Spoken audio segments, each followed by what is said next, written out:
Hello everybody and welcome. Today we're gonna do some miniature painting. Some victory at... Oh my gosh. It's been a while since I've done a painting stream. So if you're watching this on YouTube, this is a live stream. So feel free to fast forward, skip around, take a look at the results. And if you're happy with them, come back here for the process and conversation. Yeah. Today we're going to paint up some Clemson-class destroyers.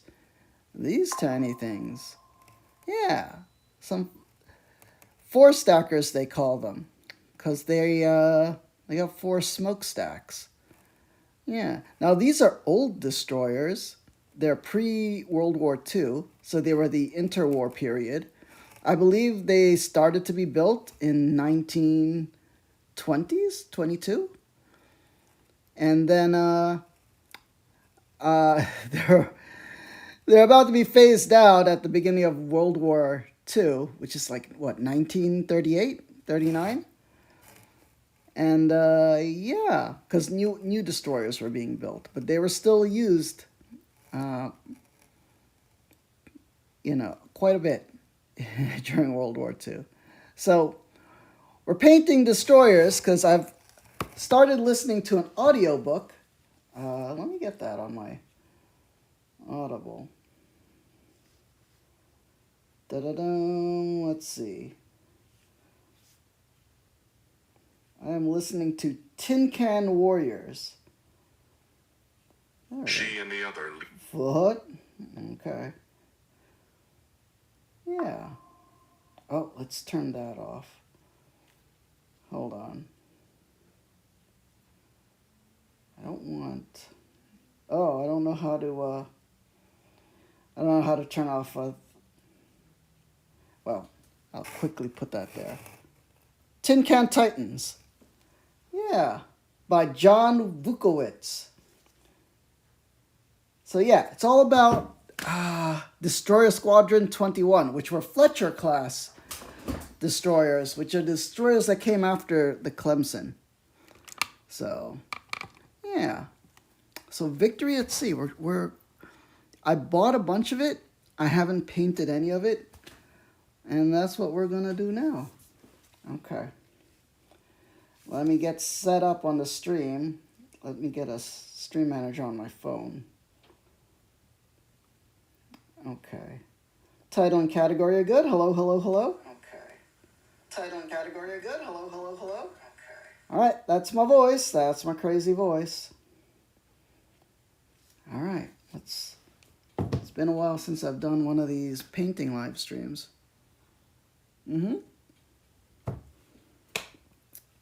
So today, we're going to find out if we can, what do you call it? Slap chop paint these using speed paints. So I've already, so I primed these black, so you can see. Used some spray paint, sprayed it black after assembly. I think the only assembly on the destroyers is gluing the bridge on was a separate piece with that little mast. And then after that, I took some white paint. I use Americana warm white. Yeah. Oh, I have to remove the top on this. Hold on. Yeah, this is a sealed one, so it's still got the plastic. Hold on, let me remove that. Just in case we need it.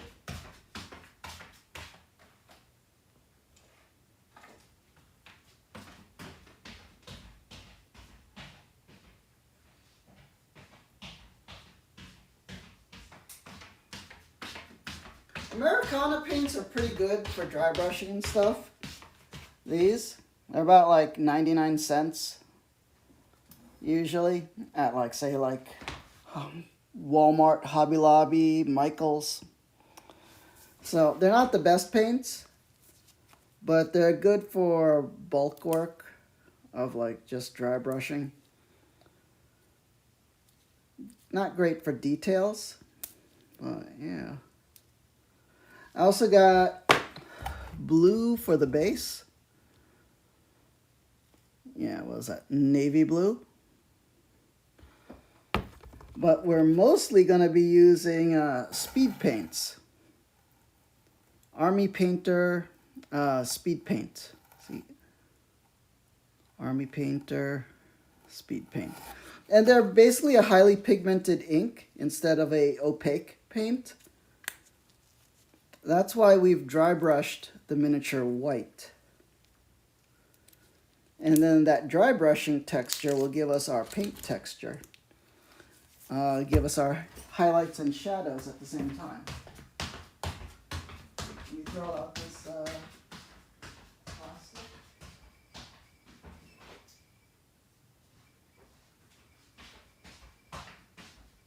So, this series I'm starting for the Twitch and the YouTube channel, Hobby and Chat. They're not tutorials, but they'll be kind of like, you know, I'm working on something, I'm painting or assembling a model, and I have all of you along for the ride and conversation. Yeah. Oh, if you want to know, speed paints, any paints, instead of people using a dry palette or a wet palette, wet palettes are good too, they have their uses. But instead of a dry palette, use these silicone fidget poppers. So these are made for kids. They're made of silicone to like just fidget around and press these things. Sometimes schools use them to teach kids counting or math. You know, they have bigger ones and smaller ones. But they're silicone, right? So you put the paint in there. They're a little thing you could dip your brush.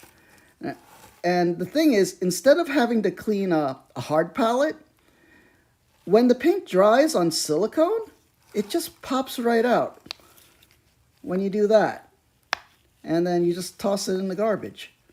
So way better than having to clean up, you know, a regular hard palette. Yeah. Da-da-da. We're using this brush today. What size is this? Size 3.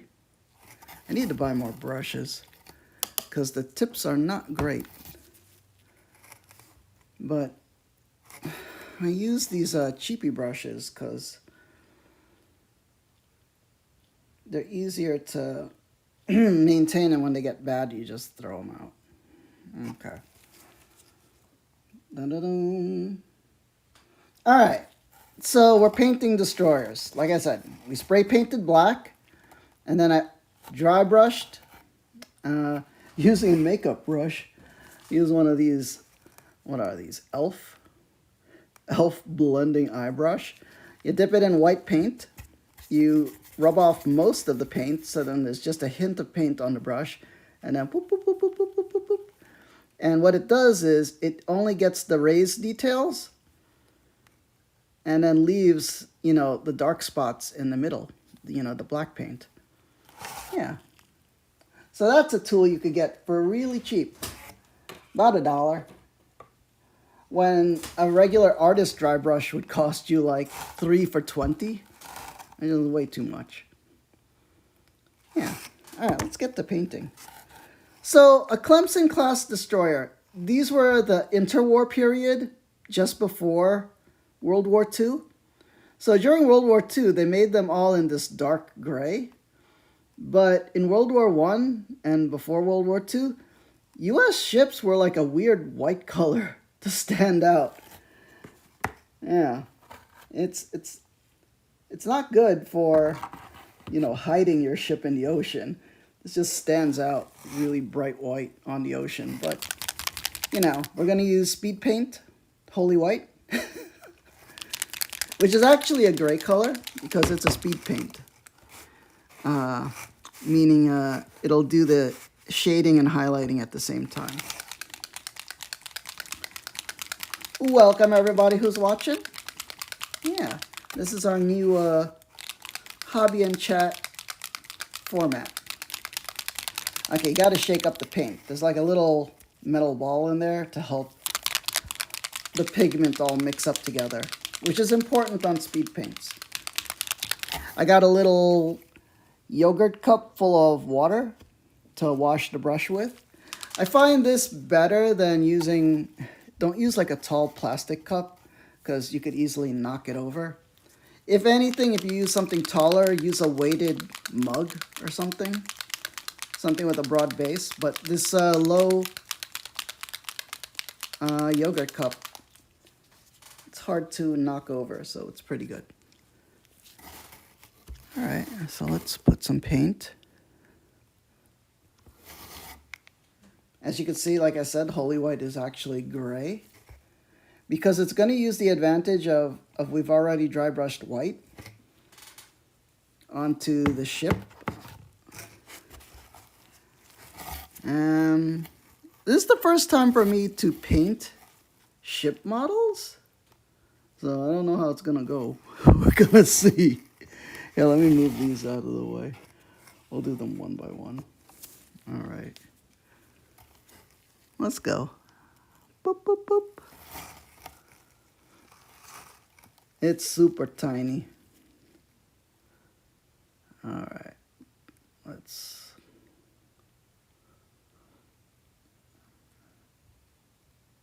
So, as you can see, Holy White paint. It's a very thin gray, is what speed paints are. And it's so then they settle in the recesses. Oh man. The camera keeps focusing on and off.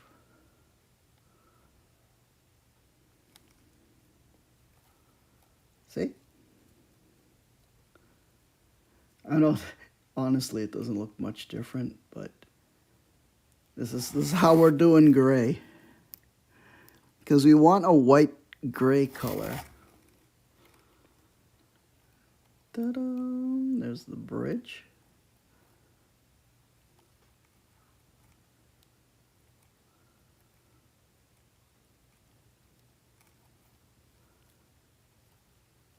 No. Yeah. And feel free to chat if you'd like. Like I said, if you're watching this on YouTube, this is a live stream, so please feel free to fast forward and skip around. And if you like the results, come back here for the process, the methods, the conversation. Okay, let's flip it around. Boop, boop. I'm using the iPad screen right in front of me as kind of like a magnifier. Otherwise, I would normally use actually these heavy, like, I don't know, what is it, 8 times magnifier lenses I got.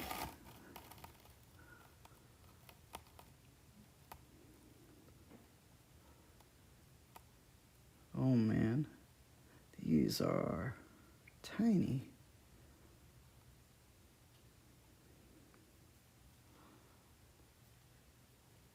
Okay.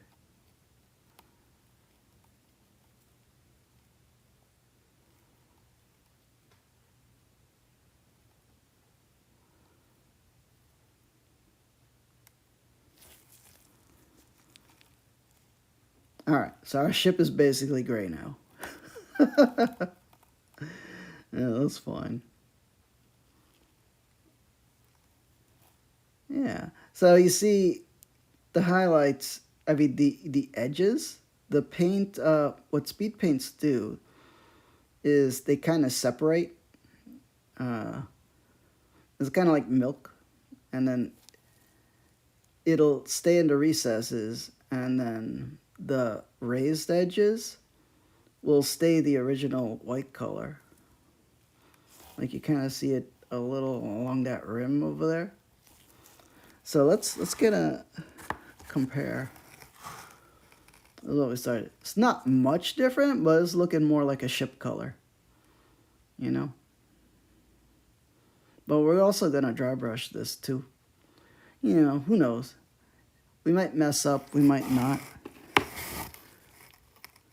Dum, bum, bum. So yeah, we're just chill painting. Oh, the disconnect from using the iPad as a magnifier, and instead of looking at the actual object with my eyes, is a weird disconnect in depth perception. Yeah. It's actually helpful as a magnifier, because like I could see really well, like up close here, like that. Boop, boop. Let's get the deck.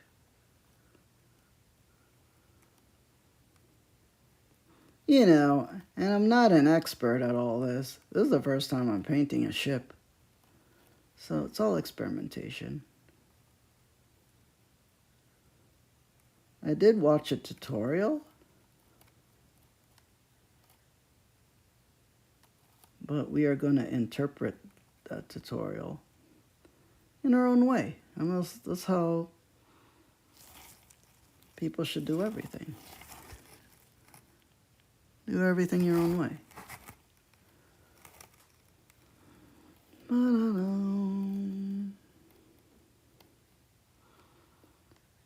Oh man, it's hard to see. There's like almost zero contrast.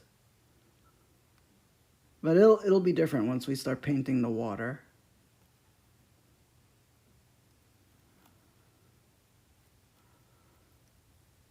Yeah. So destroyers. Oh man, so that book I'm reading, Tin Can Titans, it's all about Fletcher-class destroyers that were the latest model at the beginning of World War II, like brand new. And then they sent the first 3 ships. They had like maybe a year of training, the crew. Like a whole bunch of fresh Navy recruit dudes. They're like all like 18, 19, 20.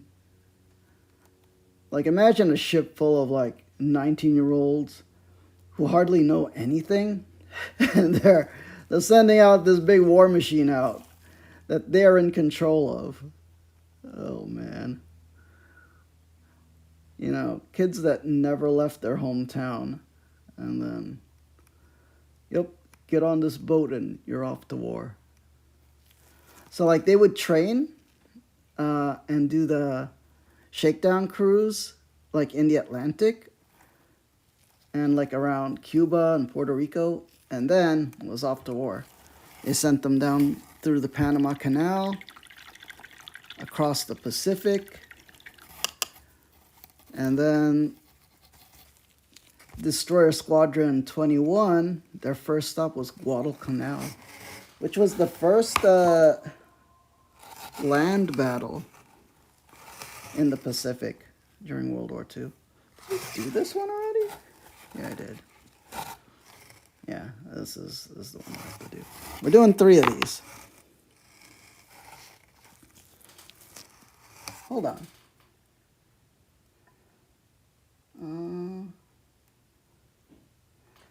Yeah.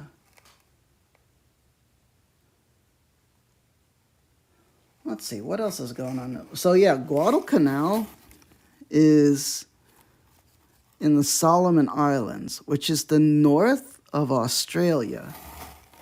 And what had happened was at the beginning of the war, Japan had invaded a lot of islands, including the Philippines, Solomon Islands. They attacked Pearl Harbor.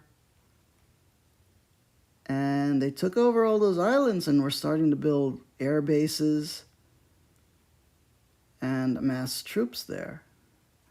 So the Solomons were very important because they had an air base over there.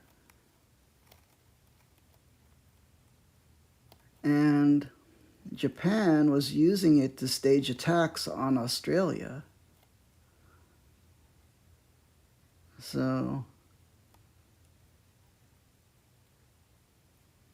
that was one of the first big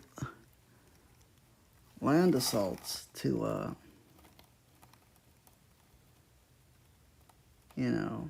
take back those islands. Or just deny the air. I think we're out of paint. See? You gotta put more. So we use that paint like that. What did we put? We put about 4 drops in there. Again, we're using Army Painter, Speed Paint, Holy White.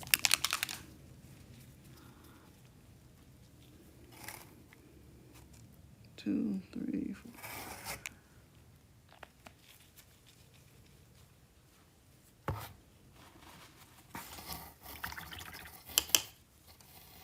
Yeah. What's interesting about the book that I'm reading, the Tin Can Titans book, is it takes information, first-hand information from a lot of people the guy interviewed. And then what's also interesting is, as it talks about the battles, it also references memoirs of the opposing side. So, like the Japanese captains of ships that fought in the battles, they would talk about what the Japanese captains were thinking and thought of what was going on also. So you get to see both sides of the war.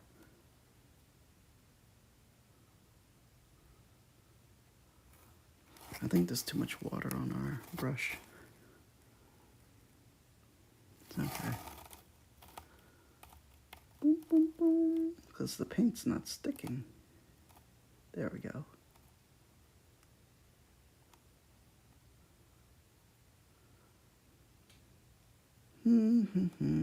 So these destroyers, they carried about 200 to 300 men. Imagine these little boats. But they, you had to have like an entire crew and staff. People that ran the engines, that crewed the weapons, that support staff, and did all the cooking and maintenance on the ship. Just like Star Trek,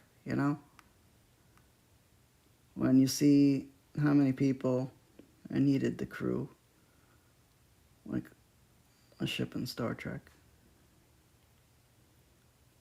Now that's compared to, like, say, the biggest ships, like a battleship. So like these little ships had 200 to 300 men. A giant battleship had about 2,000. Okay.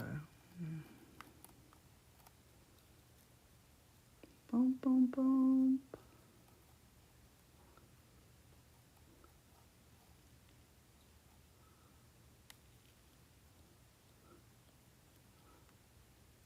Okay. Cool. All right. I mean, we're starting off this painting series with something simple, not too difficult.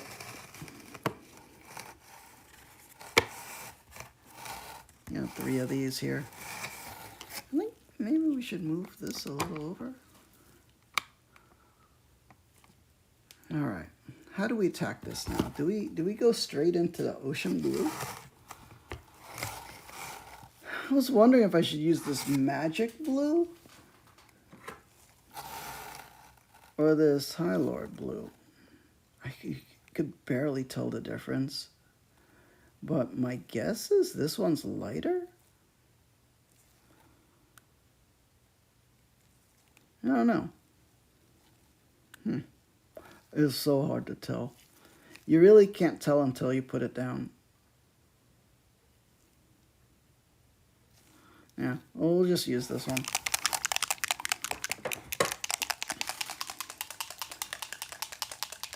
Da-da-da-da.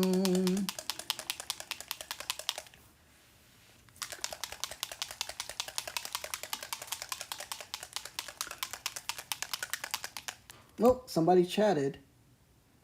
Mix them? The problem with mixing paint, Taj, by the way, hello, Taj, and a big peacekeeper salute to you. Peace angels in the chat. Oh, how do we do that on the phone? There we go. Peace angels in the chat. May the angels protect and guide you. When you mix paint, because I'm doing a fleet of these ships, like a lot of them, you have to make sure you get the paint mix ratios correct if you want it to look the same on every model. You know? Yeah. That one is definitely brighter than the other one. This one? Yeah, I think it will be. I think this will be a better ocean color. I only have 2 blues, well, in speed paint. So, I don't have a lot of choice. Now, you're going to see how speed paints work. Because see how bumpy the ocean is here? That'll give you a better idea than just on the ship. Oh fudge! I didn't get that edge over there. I gotta get that edge. You know, we have to do quality control too. Could you create depth by doing a layer of black under the blue? We already have that. See, what we did was we spray painted the whole model black, and then we dry brushed white over it, so in the little crevices there still remains a gradation of black. You can see more of that here. I think I overdid this one, but see how in the nooks and crannies, like a Thomas's English muffin, there's still black in the recesses and shades of gray because of we dry brushed white over black. So there's black, and then when the white is thin, it's shades of gray, and then on the tips, there's white. Yeah. And then when the transparent blue goes over this, we're going to get all gradations of blue throughout this ocean surface. Yeah. Let me fix that thing before. Where did I miss the white? Here, see that little part over there? Let me fix that first. And then we'll do the blue. And then when you see the blue, you'll see the magic happen. Boom, boom, boom, the magic blue. Oh, man. All right, quality control. Let's look at our ship. If we missed any spots. Kinda. Oh. That's fine. We're gonna dry brush this anyway, but let's look at all 3 ships. Oh, fudge, did I not get this side of the model?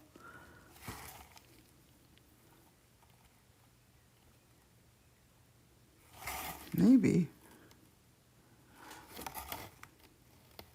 Yeah, I was like, this side looks different from the other side. Oh man, so it doesn't focus really well. There we go. Yeah, that's better. Yeah, a little, imperfections is fine, because we're also gonna do other stuff to it. All right.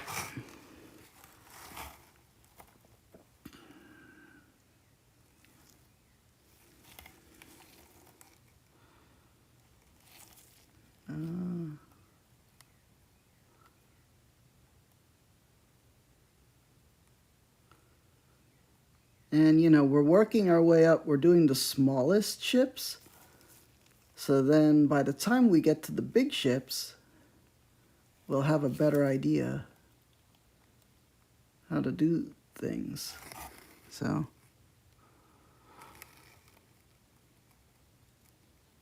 okay. Cool. All right, let's get that blue.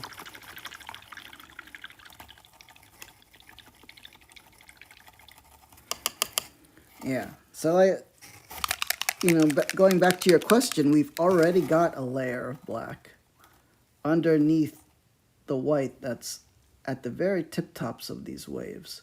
See, we spray painted, and then we put white over the black. And then, so you will see the gradation when we use this magic blue color. Boom, boom, boom. 1, 2, 3, 4, 5, 6, 7. We have a lot of ocean to cover. Okay.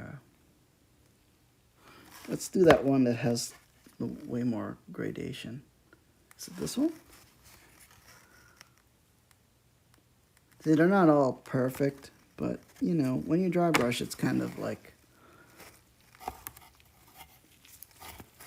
it just happens. All right.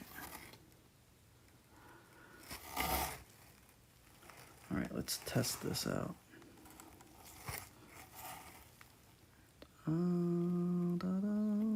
Boop. Well, now that's interesting. So yeah, first time I've done ships and ocean thing. We can be sloppy at the edges, but not next to the ship. So let's work our way from the outside in. So see, we get quite a bit of gradation, but we're even gonna add more gradation because we're gonna add some white on top of this, some white highlights for the peaks of the waves.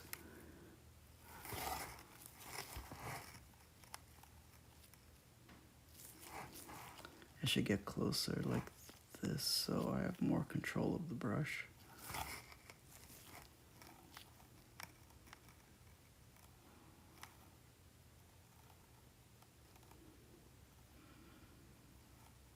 Okay.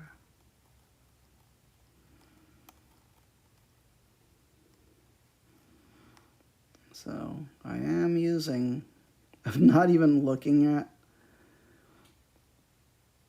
what I'm doing. Like with my own eyes, I'm using the iPad screen. Let's look, the water is looking actually nice.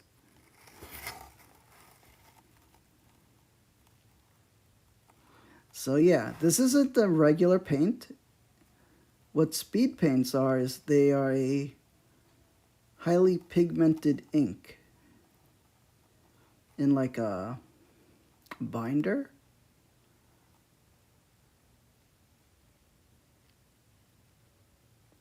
So that it'll stick like paint,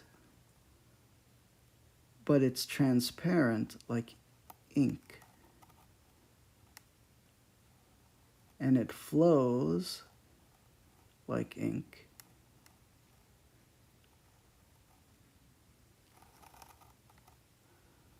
We have to be very careful as we get closer to the ship. In fact, we might want to wait till the outside part dries before we attempt, see?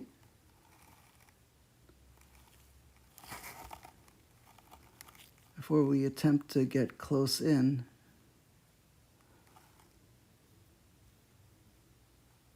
We want to get all the way to the edge. So we have to make sure we paint the entire edge.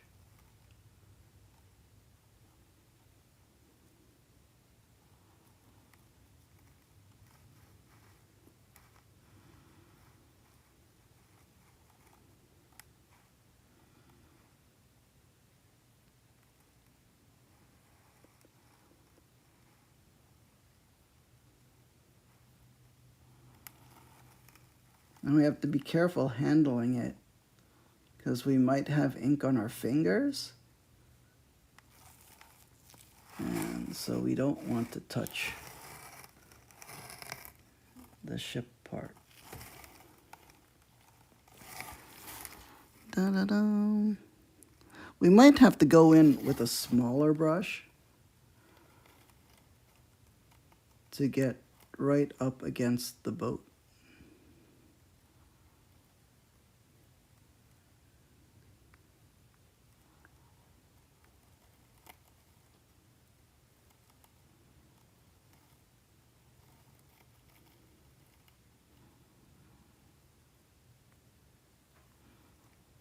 Okay, we could let that dry, and we got 2 more to do anyway. Da-da-da.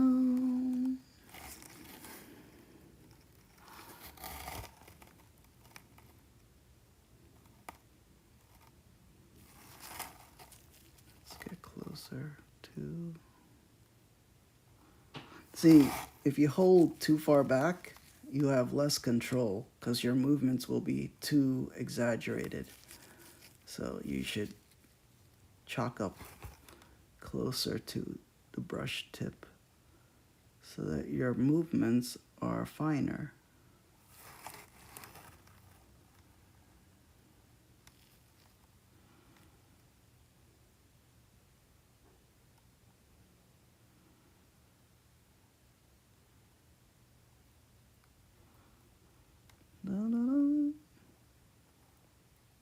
And how's everybody doing today?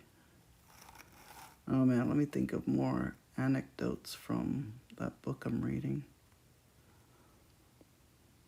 Right now it's all about Coral Sea. Not Coral Sea. Solomon Islands and Guadalcanal. Ooh, well, almost got it. It's really close there.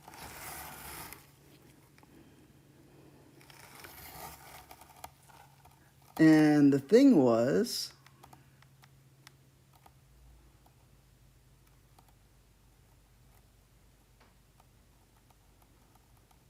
with the land battle, the major problem both sides had was supplying troops.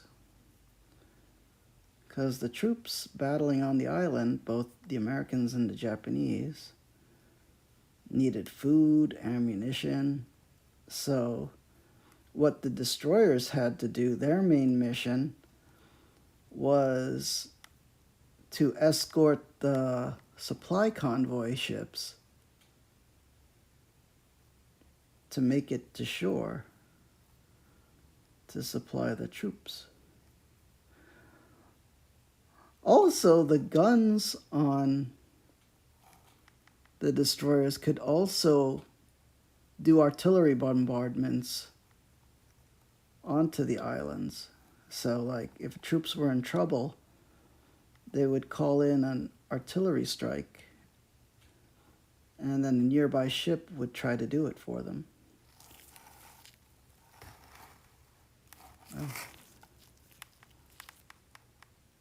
Boop.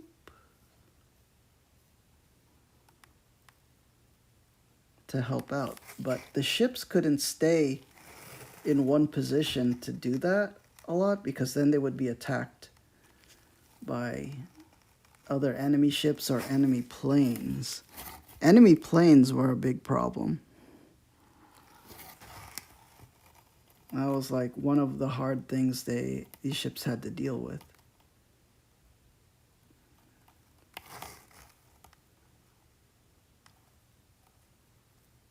We have to spread that out. Otherwise that would be too dark.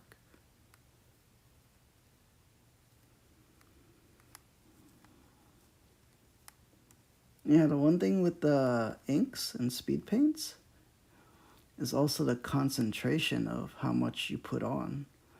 Because the more you put on, the darker it'll be. The more you spread it out, then the lighter it will be. Like you can see here. You just put like a little bit, it's light. But if you put too much, it's dark. So we need to spread that out. But we'll even this off with a dry brush afterwards. We are not doing a great job of the edges.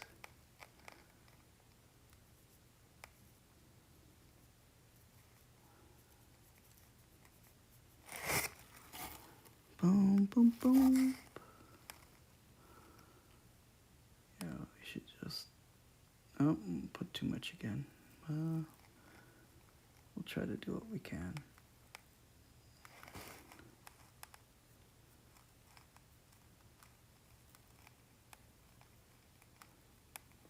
I'm afraid I might get it on the ship doing it like this, like upside down.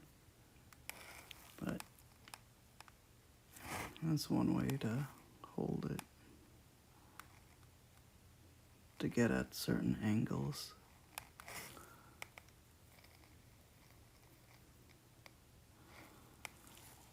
How's it looking? Oh. I think I need the light at a better angle. There we go.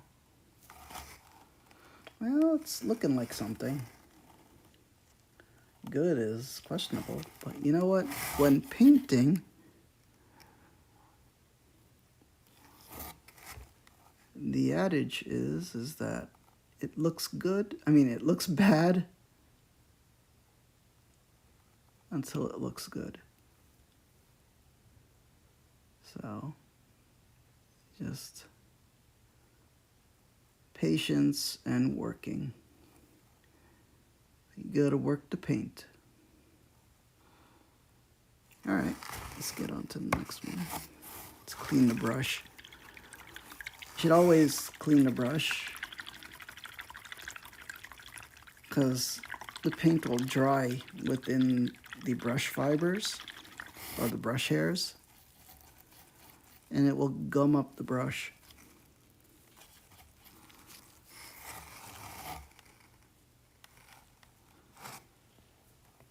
Okay.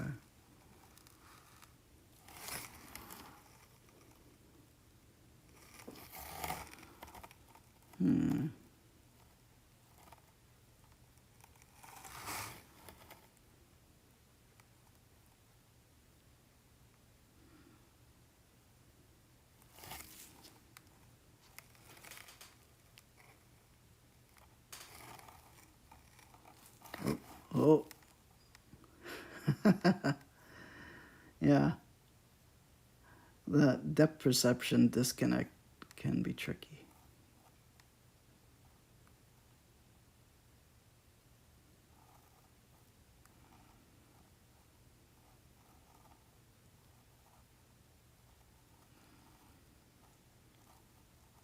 See how when you start spreading it out thin, it's like lighter? So it's a little difficult to try to get an even tone, but we gotta put more.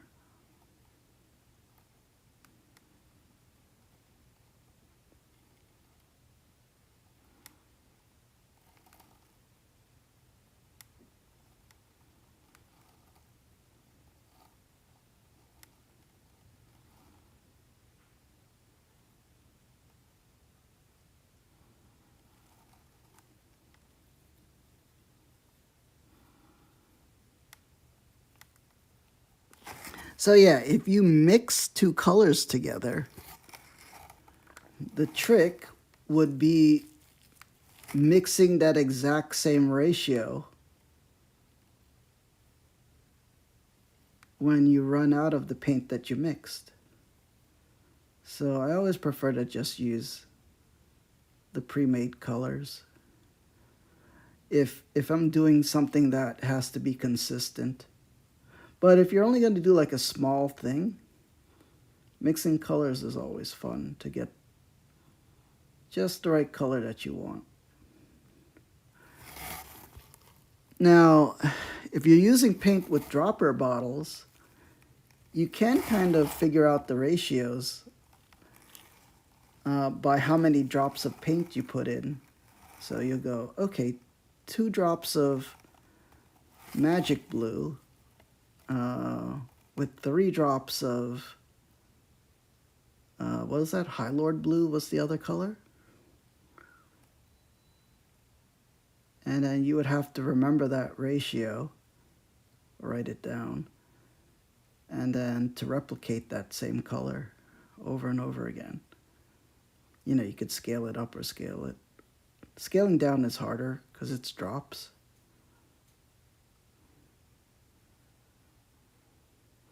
You know, you'll say that's a 2 to 3 drop ratio. So if I want to double the amount, that's 4 to 6, 8 to 9, 1, 2, 4 to 6, no, 8 to 12. Man, my mathing is not mathing. Oh, rating with 31 people? Hello, I'm new to painting miniatures and models. So mediocre hobbies. Welcome and thank you for the raid. And welcome raiders. And a big peacekeepers salute to all of you. Peace angels in the chat. May the angels protect and guide you. Thank you for all the follows. Oh my gosh, it's a lot. It's hard to see because I am streaming. I'm not a fancy streamer, so I'm streaming from an iPad. So the follows pop up on the screen for about a second and go away. And then after that, I can't view it. But yeah, thank you for welcoming me to the miniatures and models part of Twitch. I am painting up Victory at Sea miniatures. Yeah. Battle for the Pacific. I am currently painting up these Clemson-class destroyers using Army Painter speed paints. Wow, that's... Yeah. We all float down here. Thank you, White Wolf. I remember White Wolf. Oh, man. It has been fun hanging out and seeing how you guys do stuff. So I decided to try it out myself. That iPad is, camera is like the worst. Doesn't like to go up close. But one of these days, I will upgrade my gear and have better streams. By the way, if you want to see these on other miniatures I've done, please check out my YouTube channel or the Instagram. I think the links are somewhere on my channel. I have YouTube shorts of a lot of my miniatures and pictures on Instagram. Yeah. Let's see. White Wolf says, it's never good when people remember you. No, it's good. All right. I think that's good. We'll let that dry because I want to use a smaller brush to get the area that touches right up against the ship. So here are 3 ships. Let's look at one of them up close so you guys can see. So this is a Clemson-class destroyer. You can make a socials command so your Insta and YouTube link pop up. Oh, I don't have bots and stuff because I'm a very low-tech streamer, so I don't even use a PC. I am streaming directly from an iPad, and when I play video games, I stream directly from the PlayStation 5. Oh, I didn't get the top of this mast. So let me rectify that. Hopefully the blue doesn't blend in with the gray. Well, let's get the top of that mast fixed. Why won't it? Oh, why won't you paint? I guess it just doesn't want to stick. The paint is not sticky enough for the very tip. That's fine. Yeah. Very, very low-tech streamer. So, because I don't have a PC, I can't put all those bots and alerts. So I'm very sorry if you follow or anything. And there's no fancy pop-ups. As you can see, there's no overlays. There's no camera. There's just me and painting and talking. Yeah. Have any of you guys done, you know, Victory at Sea ship miniatures? I would love any advice possible. Yeah. Overlays are overrated. The content matters. I hope so. But this is amateur hour. This is, you know, beginner. But hopefully I will get better at painting and streaming for you guys. All right, what do? We need a smaller brush so I can paint right up against the ship. See, I'm afraid I'm gonna screw up the blue right next to the boat. Let's see. White Wolf says, we have a couple in your group who've done Dystopian Wars. My friend keeps telling me about Dystopian Wars and wanting to get into it. Can't say you've seen any of these though. Yeah. This is Victory at Sea. Let's let this dry. That way, because I'm afraid, you know, it's all wet and I keep touching it and then I might get it on the boat. So let's take a quick break to observe the rule book for Victory at Sea so you guys can see what that's all about. So, there's Victory at Sea. Mask it off if you're worried. It's tiny. I don't have something for scale, but these boats are, I don't think you can, the tape would be, see, if this was a paint bottle, this is the size of it. It's super tiny. There's no, I don't know how you could get masking tape to even. We just have to use pure skill to do that. Oh, man. So, let me find a good picture. So, here's kind of like how ships move. You got templates like this. Oh, let me move it like this. Here's what the ships should look like when painted really well. See? These are the bigger ships. There was a picture of a fleet somewhere here. Something like this. Oh, glare.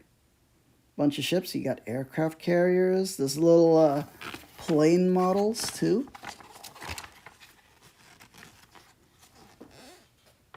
Here we got an aircraft carrier and some other ships. And some planes. So it looks interesting to me. Especially after watching things like the movie Midway. Oh my gosh. Yeah. You gotta go. You gotta crash as you're up early. Good luck. Thank you, White Wolf. Oh my gosh. Yeah. I hope to do more of these streams. And not just video games all the time. So, you guys inspired me when I was hanging out with you all. Okay, so we've got a much smaller brush now. So we could get right up against the ship. See the difference? But we needed the bigger brush to cover all that ocean area. But now we can do detail with the tiny brush.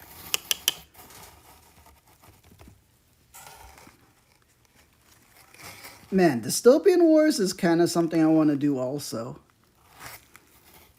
Because that's like steampunk, ocean combat. And I don't know if they mix it in with stuff like fantasy. Or that might be that other game, Armada, by Mantic Games, which I think uses the same rule set.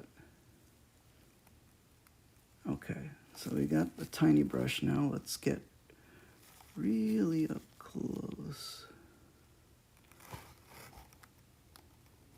I know.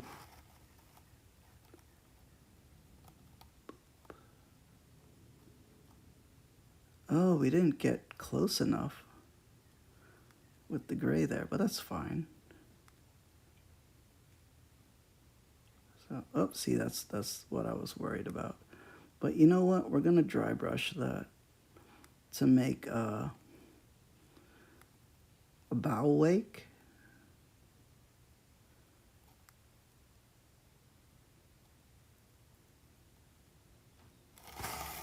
Anyway, you figure water would splash up on the side anyway. You know, we're trying to, you know, the art of miniature painting is the art of correcting and correcting the overcorrecting.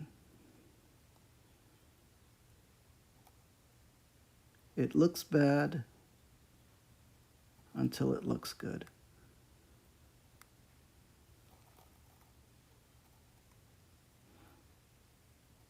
And these are so tiny that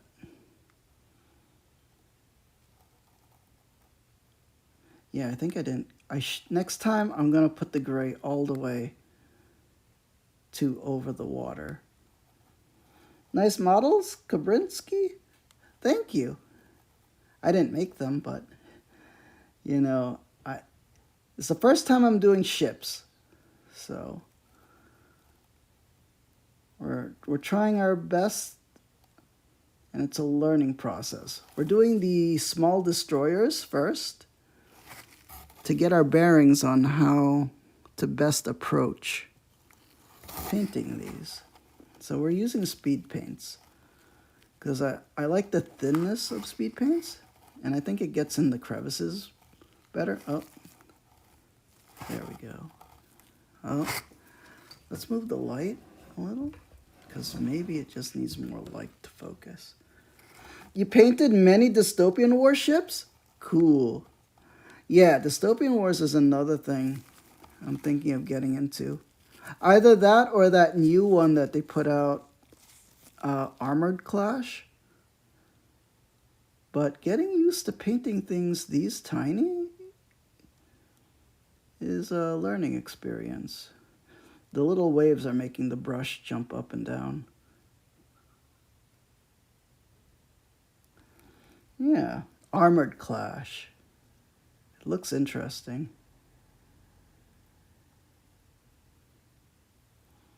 But Dystopian Wars looks cool too because it's got that steampunk vibe with zeppelins and ocean ships.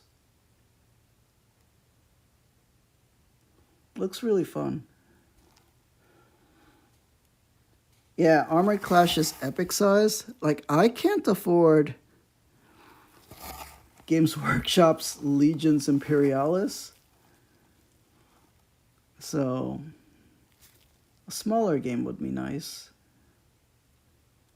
Smaller, cheaper game.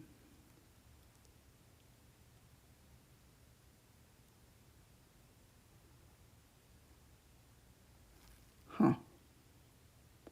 It's kind of difficult. I feel like I don't have to paint all of that white. I feel like the dry brush will hide that anyway. Yeah. See, the neat thing with Dystopian Wars models is you don't have to paint the ocean. Because I've seen those models, you only have to paint the the actual ship itself. If I could only just paint the ship, it would have been great. But oh, trying to do this ocean part is really difficult. Dystopian Wars is good fun. The naval combat is fun. Yeah. Do you know if the starter set, the 2-player one, is like good enough to start? Like, does that give you a good full game? It looked like there were a lot of ships in there. So it looks like a pretty decent value. Definitely a good place to start. Yeah. I think it was only like, what, 144 bucks? Which is way cheaper than anything Games Workshop.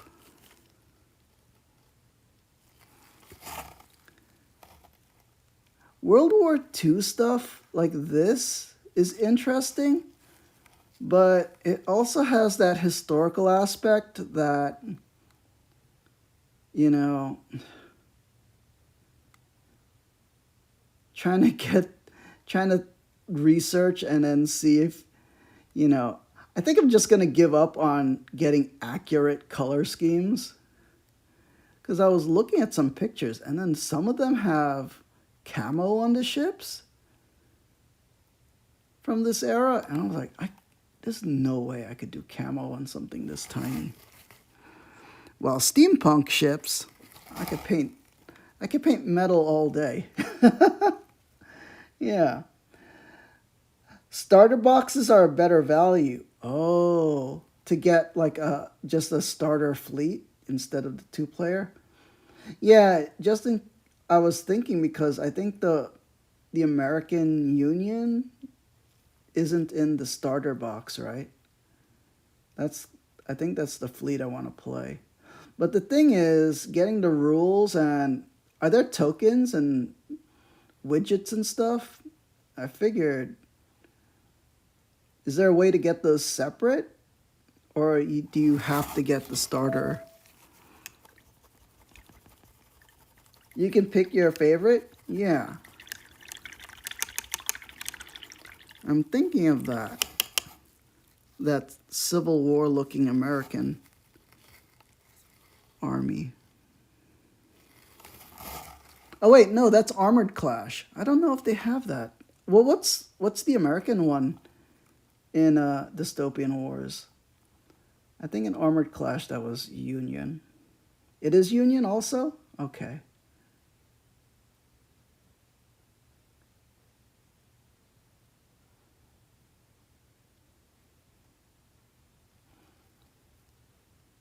I think I've got close enough to the edge, right? There's still a bit of white showing, but I think once I start dry brushing the ocean, it'll be not noticeable. And plus I might put a little bit of a wash over this, so it'll hide that. Yeah. Ah, Dystopian Wars has the same factions? Cool. Which is the Asian faction in Dystopian Wars? I know they mentioned something about Singapore in Armored Clash. And then there was another one that looked kind of Genghis Khan? Empire. Okay, so I think those are the two I'm going to look at. Oh, they do have separate ones? Japanese, Chinese, and Korean? Interesting. Oh, are they all in the Empire? Okay. Pretty cool. Oh, and they have sub-factions. I did not know that.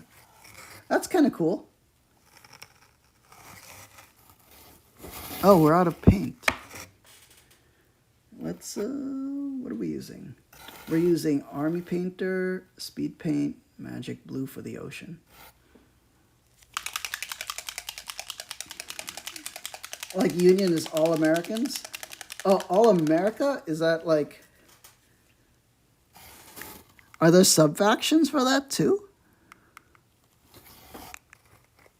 Imperium is Germans and Scandinavians. Interesting. That's probably the one that has Zeppelins, right?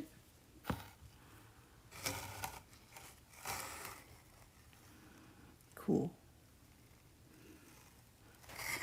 Ah, so Latin America Latin Alliance is French, Italian, Spanish, and South America. That makes a lot of sense. Makes sense historically. Ooh, let me. You know, using the iPad camera screen as a magnifier is almost like looking through a microscope. And then having to use those surgery robot hands to paint.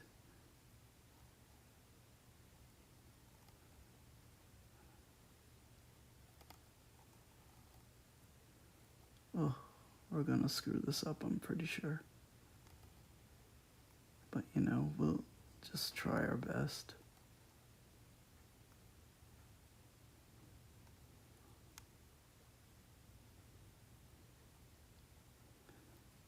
You know what? Dry brushing and washing will fix this in the end.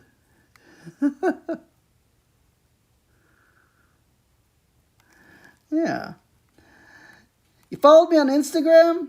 You can see your Dystopian Wars models on yours? Let me do that. Hold on. Well, let me just get this side of the ship first. Yeah, I found Instagram is a great way to see other people's models and stuff.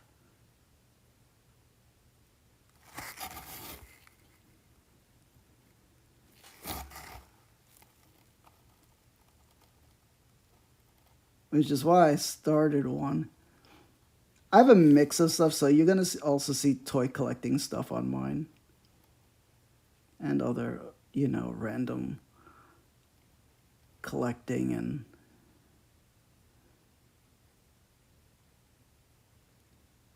Oh man, I wish that camera wouldn't.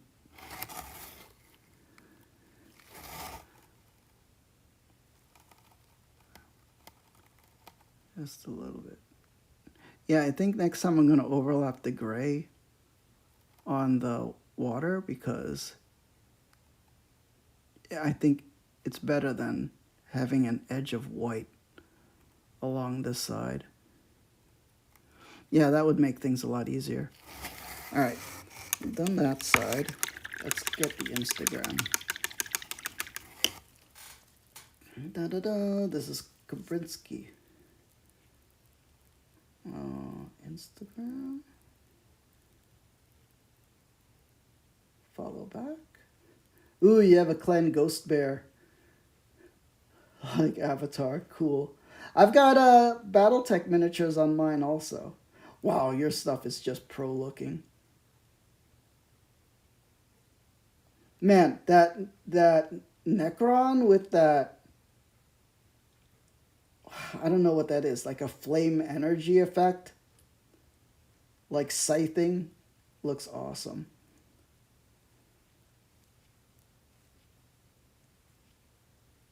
Oh man, oh, there's Dystopian Wars. Yeah, see the, whoops. How do I turn off the sound? There. Yeah, Dystopian warships look really cool. And you don't have to paint the ocean. Oh, they have aircraft carriers too? That is really cool.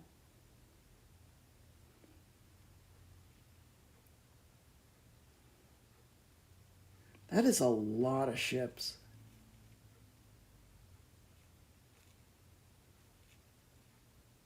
How many fleets do you have? Just the one? Da-da-da. Ah, that was a commission? Oh man, you professional commission painter. Yeah, I'm just a hobbyist, dude. But thank you for following. What is that? That's not a Zeppelin, that's a spaceship. What is that faction, the white and blue one?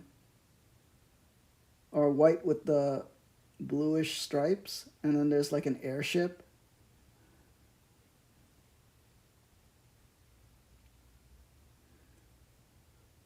It looks kind of British to me, but I'm not sure. Pretty cool. Are these plastic or are they still using resin? I remember what turned me off on the original ones was that it was resin, because a long time ago I couldn't work with resin. Yeah, but if they got a lot more plastics these days, that would be way better. I think the whole starter set is plastic, right? Cool. Oh, plutonium. Started following. I will follow back. Thank you, plutonium. What stuff do you have here? Oh man, those Space Marines look awesome. So many different ones. Are they commissions too? And that dragon is cool. Cute too. What is it? It's like a sea dragon leviathan kind of baby thing. It looks like a walrus mixed with a dragon. Kind of cool. Pretty. It's too cute though. Oh man, pretty awesome. Howdy. Yeah. It's Nessie? Yeah, that makes a lot more sense. That is a super cool mini. That needs to go in some adventure or war game. Yeah. You could put it in like, what's that game? The Doomed? Where people have to fight a horror and it would just be that cute Nessie. Oh, that's awesome. I gotta check out more of those after. See, I'm low tech, so I'm looking at everything on my phone right now. So, but let's get back to painting. Okay, let's close that. It's cool to get to know all of you. Yeah, finally. When I found out there was a miniatures and models section on Twitch, I was like, man, so I don't have to do video games all the time? Cool. I could do my other hobbies. So this is what we're doing. Victory at Sea. And let's show. Yeah, that's the box set over there. Victory at Sea, Battle for the Pacific. Right now we're doing American Clemson-class destroyers, which are super tiny. Oh man, I think the worst part is painting the ocean. So Dystopian Wars is looking really nice since you don't have to paint the ocean part. But oh fudge, that's not good. Let's not make more mistakes. Yeah. Okay, just gotta. And I am using the iPad screen as a microscope to look at these things. Oh, that's not good either. Let's spread that out a little.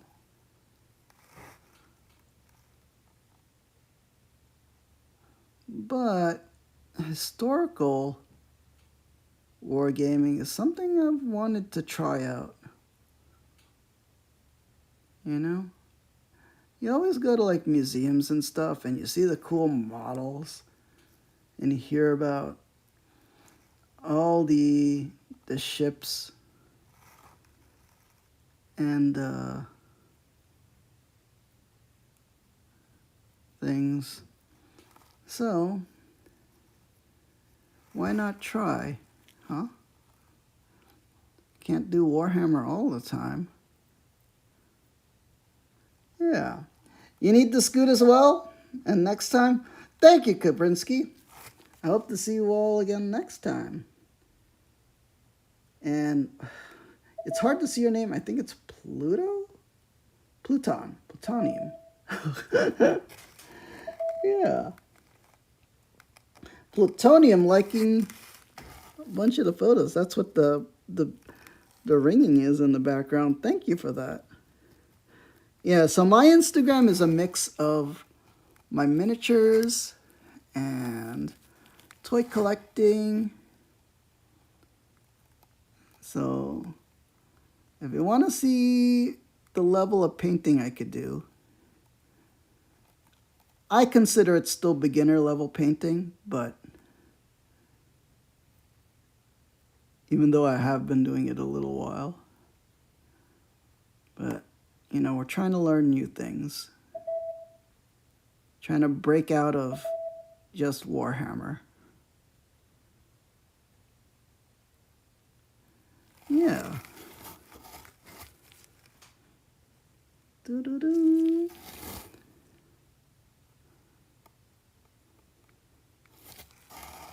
And watching everybody on the miniatures and models Twitch really inspired me.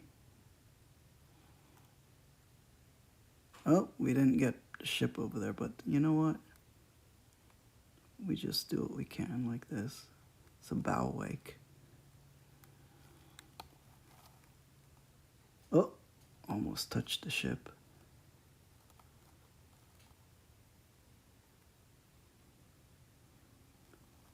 I think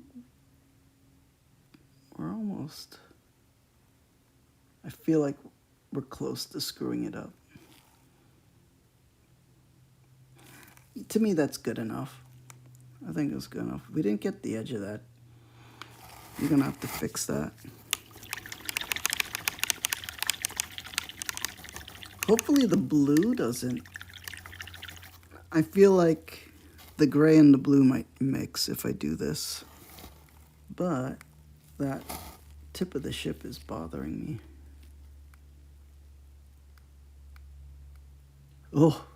Oh yeah, no, yeah. Yeah.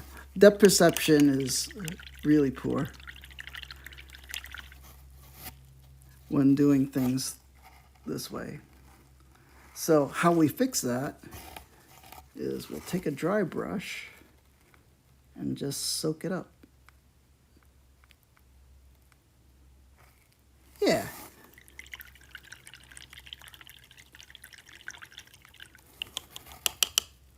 Crisis averted. That's good enough. I think when we dry brush the water, it'll hide that screw up. See? Oh.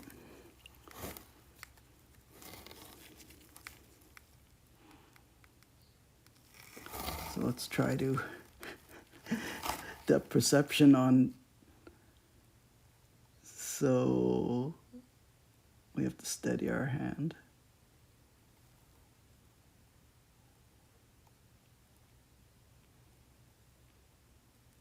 Fudge. Good enough. Good enough. Let's not mess that up anymore. Dry brushing will fix it. I feel embarrassed because after watching, who is that? Wapelius, and how he paints ships, this is highly embarrassing. That guy is a master. Oh, man. Okay. I think we got one more edge to do. This is the slow part of painting minis. Is tiny grunt work like this. Okay, that brush is loaded too much. Okay, I think if I use my finger and press here, I'll have a steadier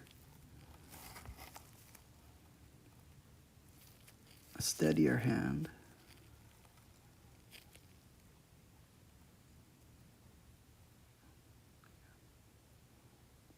Yeah. Always better to find a way to brace. Fudge. Fudge, fudge, fudge.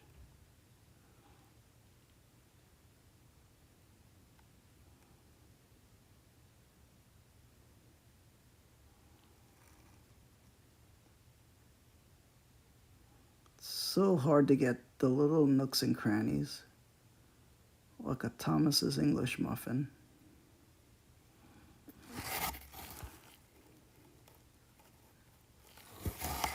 Okay, but this is why we start with the tiny destroyers first before we do the really good flagships.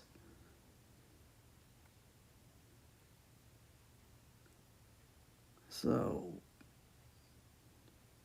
we'll make our mistakes now, and these will be learning experiences.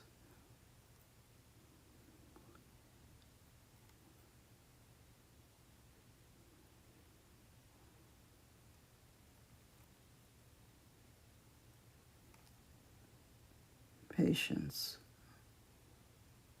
is a virtue.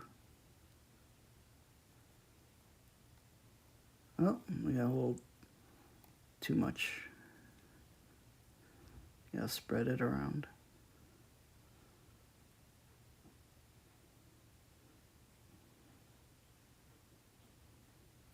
How did that blob of ink get there? Okay. Oh. It's kind of funny because the text, the chat is overlaid right where my brush is on the iPad. I had to move it over. Let's move this over so we're more in the center. Now I was like, Plutonium, your chat is blocking the view of my brush. It's weird how the iPad does that. It just floats the chat messages over the screen. Like it's not in a text box.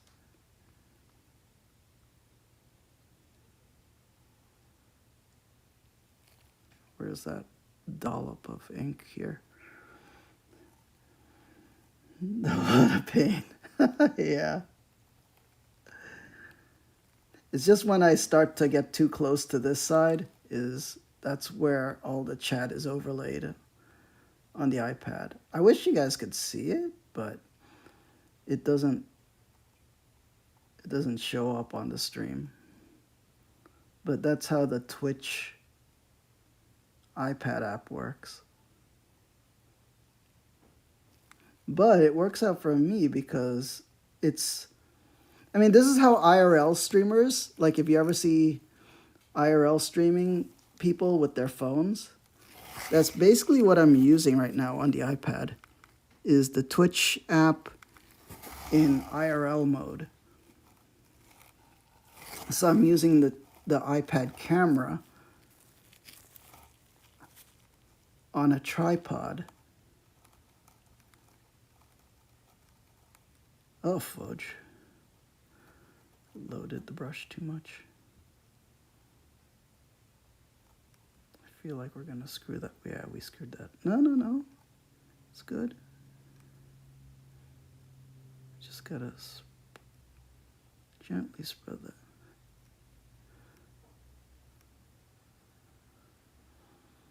But yeah, Dystopian Wars looks like something I'd like to get into too. I looked at other ship games. There was Black Seas. I would really love to get into a sailing ship game with the masts and everything, but then I looked at what's involved, and you have to use thread to do all those rigging and cabling on the ship masts, and that just looks way too complicated. You're literally using like black thread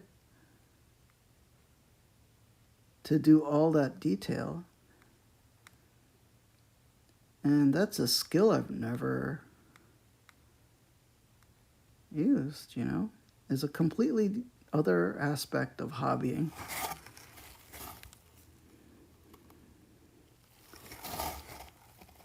That's not present in like things like Warhammer.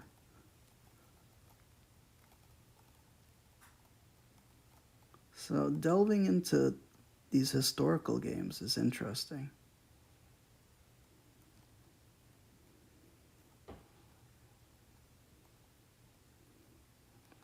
There we go.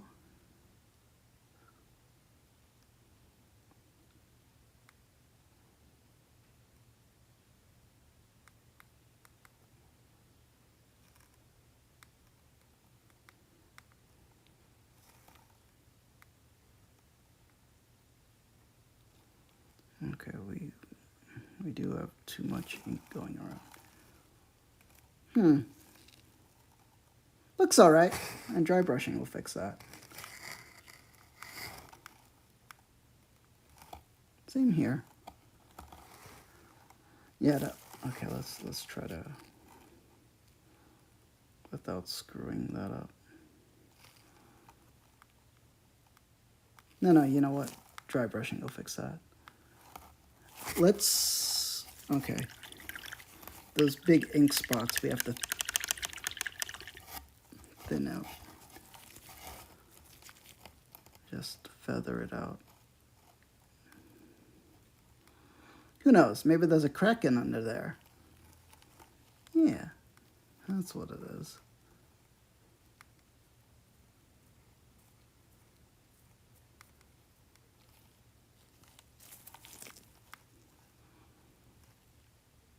Cool.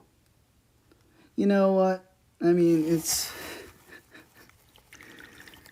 not the best, but we're trying to do what we can.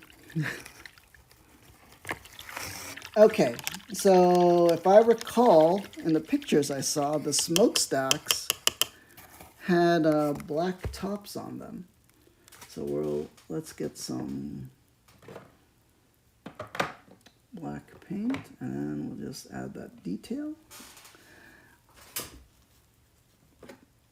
Okay, some speed paint Grim Black. Oh, mixing ball's not shaking. There it is.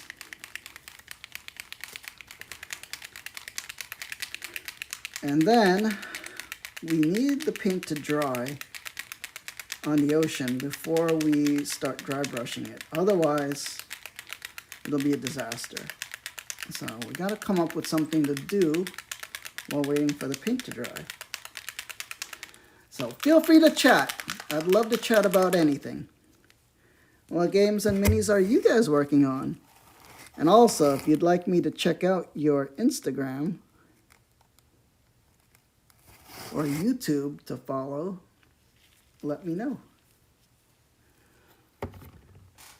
But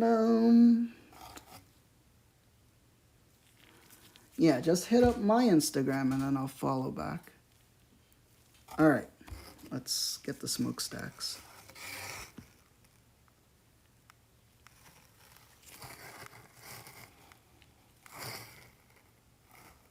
Now, I don't know if the smokestacks, the tops were painted black or if they were just dirty. But from the pictures I saw, they were all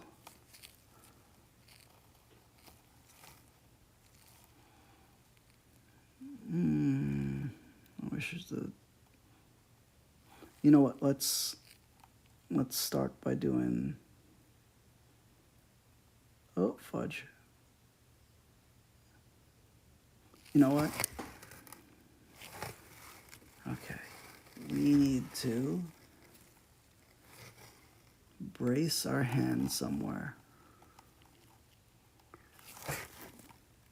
Like this. We'll put our pinky here. And then we could depth perception is shaky.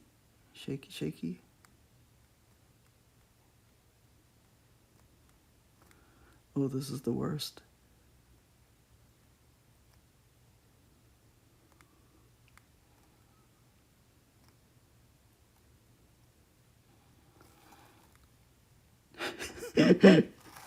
This is terrible. You know what? I think we're using too small a brush. As crazy as that sounds, I think this might be easier with a bigger brush. And then we just go for it, no fear.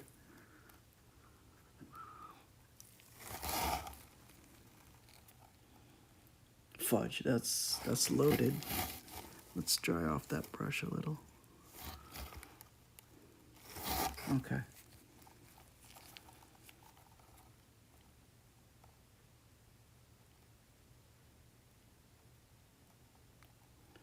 Let's see, it's getting late, so you're going to have to go later. It's been fun. Take it easy. Thank you, Plutonium. Oh my gosh. I hope to see you guys and your streams in the future. And I hope to get better at this streaming and painting. And I really appreciate everybody and the raid and the Instagram follows and all the follows here. Thank you, Plutonium. Oh man, and oh yeah. And Kabrinsky. A big peacekeeper! Salute to all of you. Man, that's why do I have to be so loud? Peace angels in the chat for everyone. May the angels protect and guide you. Yeah, I think that little bit of detail, even though it's not even, it's just a little more something to look at. You know, we have to try our best here. Yeah, that's way not even. But you know what? How else can we do this?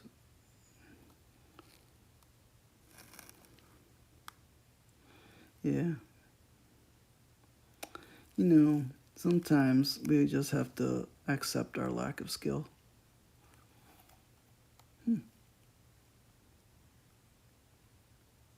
It's fine.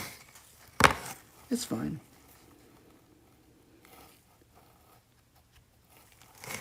At least we made an attempt. We could always fix stuff off stream. That's basically what we'll have to do. You know what? Too much paint is, I think too much paint on the brush is the problema.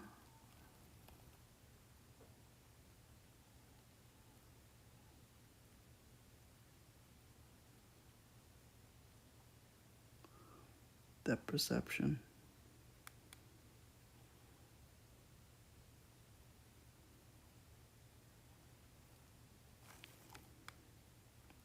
You know what? That worked out a little better, right? It still is not even, but you know what?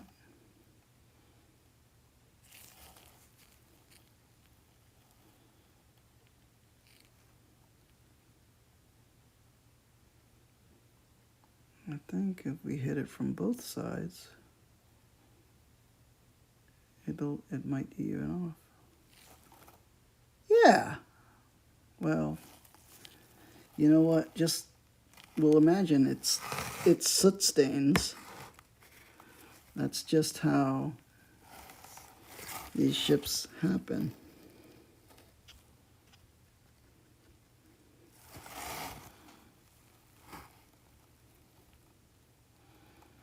You know?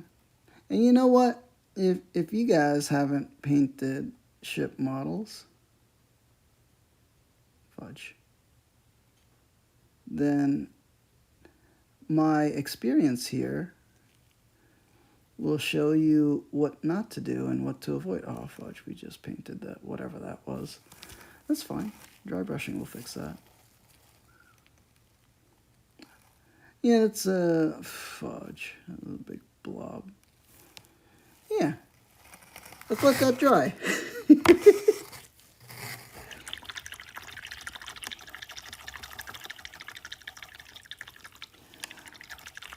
So it's late for people. That means they must be in Europe. It is 6:46 here. U.S. East Coast, New York City area. Well, that's where I'm from. Cool. All right. So we're working on the 3 destroyers. Clemson-class. Gotta see if... I feel like the paint is probably not dry enough yet to dry brush.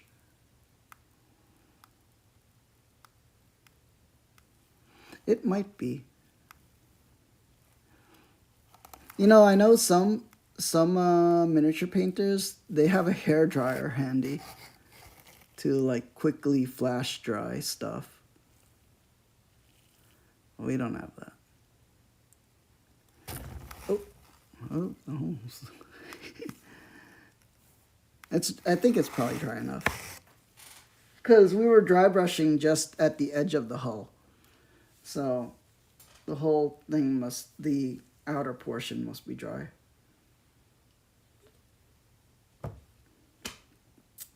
Okay. How do we dry brush first? I think using straight up white is probably a mistake. Right now, I think we should use a beige. And I have one. Let me look. We'll use a beige on the ship first, and then move on to white for the ocean.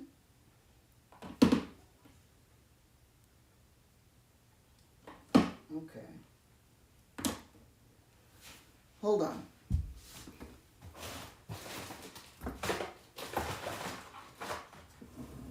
Oh, where did I put that paint?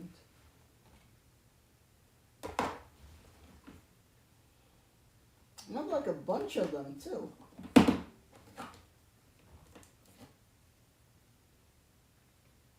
Here we go. We'll try with bleached sand. This Americana paint. We're gonna try to dry brush that onto the ship. And that'll fix a lot of problems. And then we do the ocean and a little bit of white, but we'll test it out. We'll see. It's our first time doing this. I'm shaking up the bottle now, just because this paint's been sitting for a long time.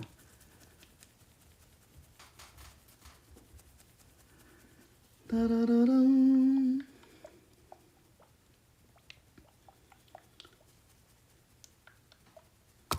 Oh. Okay. Oh, I've never opened this paint.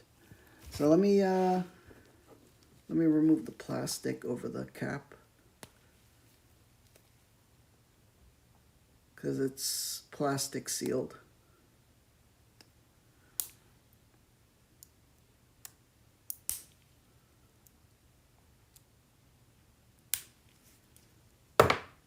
Okay. There we go.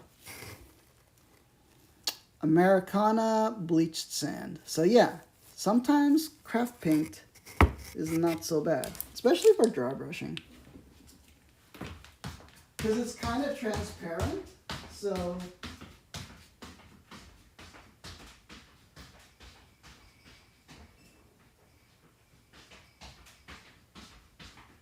the dry brushing isn't so harsh and blends in with the base layer. Just because it's not very pigmented. Okay. So, tip and trick, sometimes I save all these water bottle caps and use those to hold paint as a palette. Okay, let's get some of that. All right, we can't use our giant dry brush, which we normally dry brush with a makeup brush. What is this? Oh. An e.l.f. blending eye brush. So these are great for general big dry brushing. They're super soft and they're like $1. But it's too big to spot dry brush that destroyer. We're gonna have to use this. I don't even know what brush this is, but it's stubby and round and splayed out. It's an old brush, so we'll use that. All right, let's dip it right there.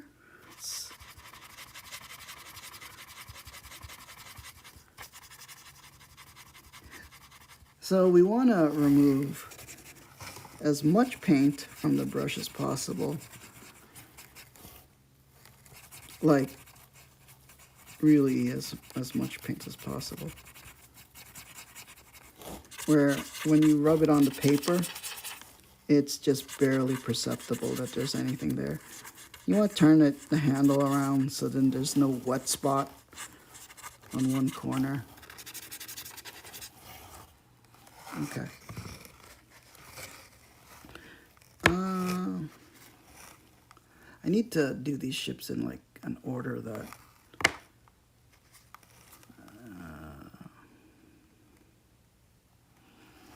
okay. Then we'll just dry brush. You know, we're not a super expert in dry brushing. Along with speed painting is a good cheat method to get details to stand out. I want to get all these little corners and edges.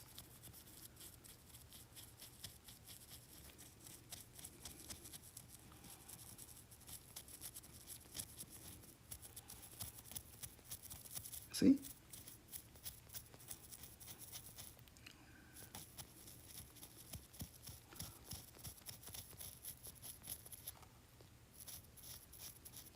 Makes things stand out. That's what dry brushing does. It catches the edges, deposits a slight amount of paint, and then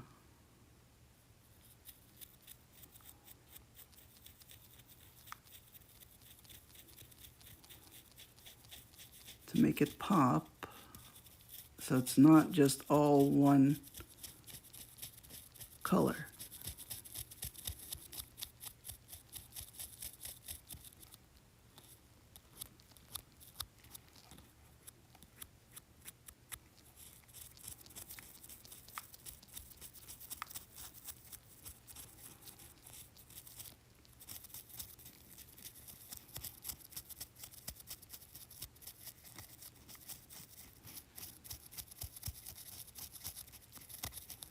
You know,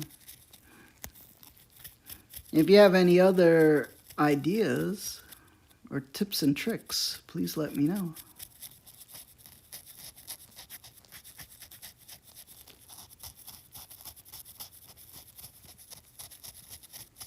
Pretty sure most of the people that are coming from miniatures and models are experts.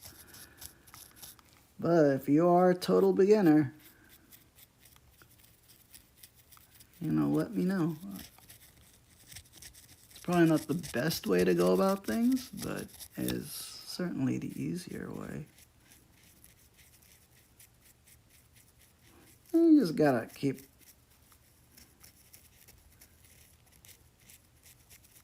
doing that, bringing out more detail.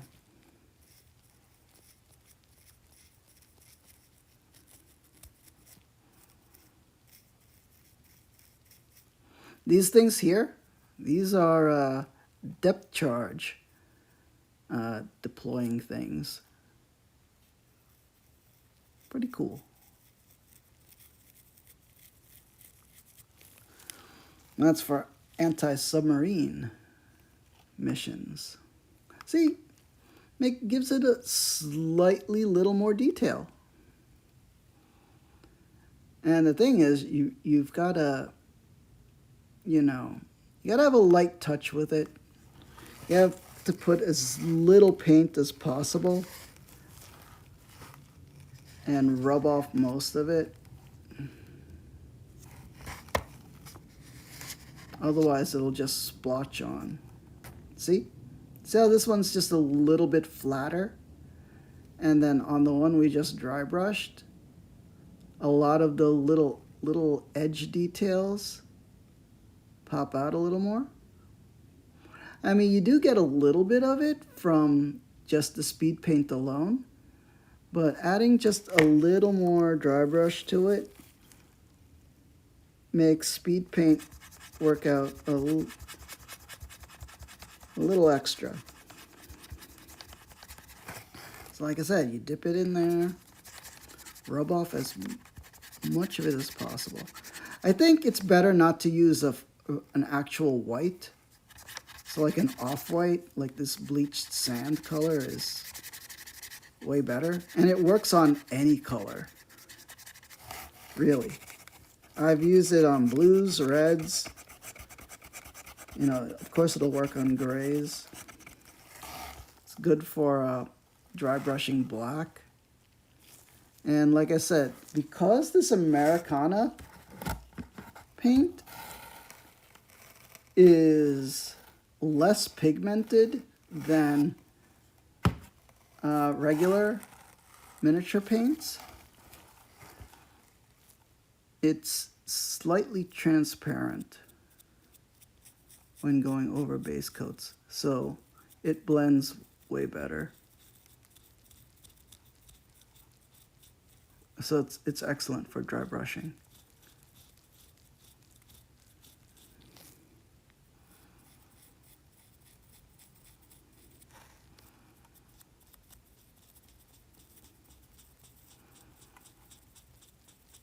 Let's get a little bit of on the edge, so then there'll be like texture.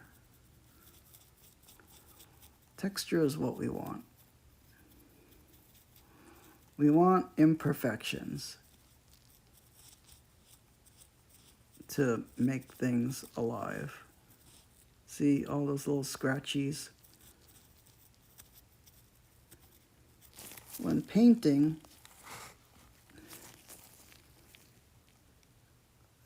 minute texture like that brings things to life.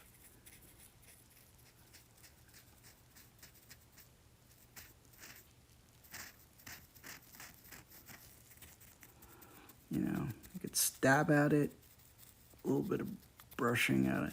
You want to use like an old beat up brush. See that black that we put on the top?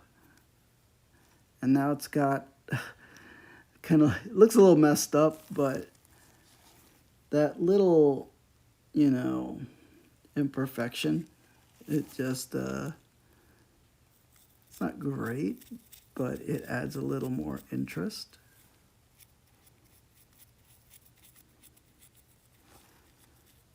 You can see how on the bridge how all those lines give it like just a little shudge of implied detail. Makes the little cannon stick out a little bit. And the deck has a little bit of texture to it.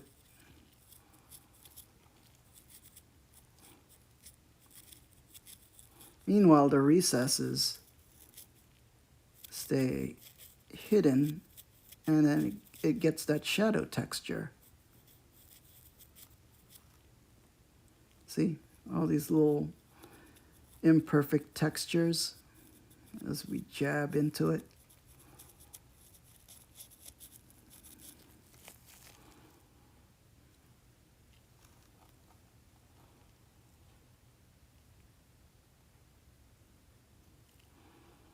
It's starting to look like something.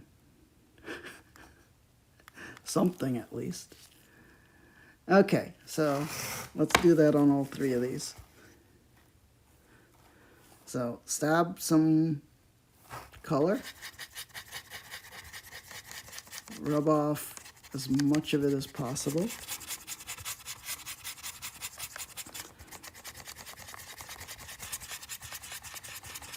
Even on some paper towel to get all the edges.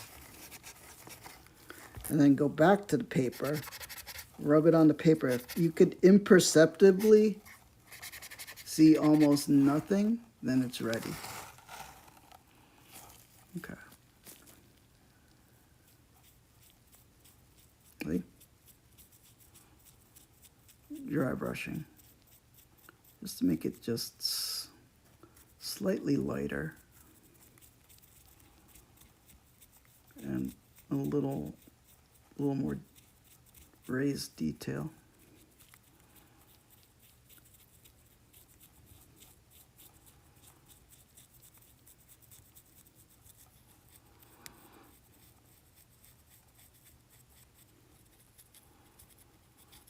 And then we're also going to dry brush the water. But I think we're going to use white instead of the bleached. We might use the bleached sand, but we'll have to test it out to see if it'll work the way we want it to work.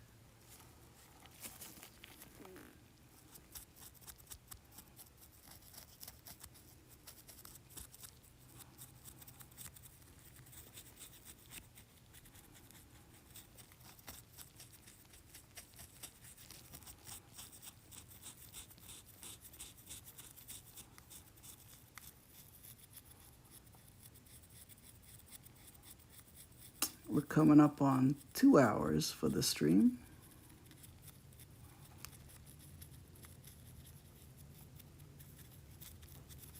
Hopefully I could get this done in time.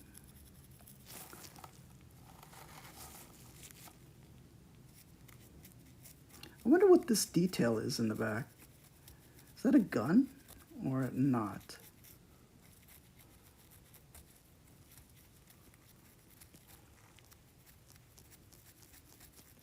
And this here looks like a lifeboat.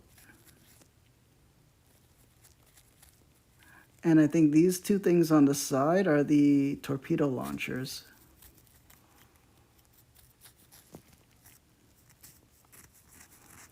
Get some texture on the side.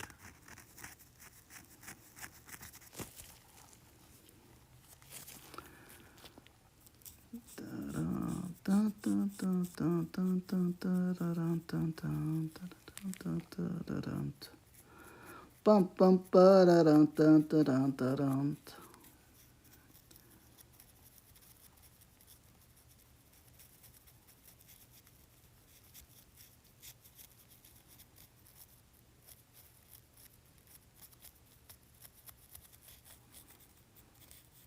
Yeah. So, is this the best way to paint? No. It's the easiest way to paint, and I get decent results.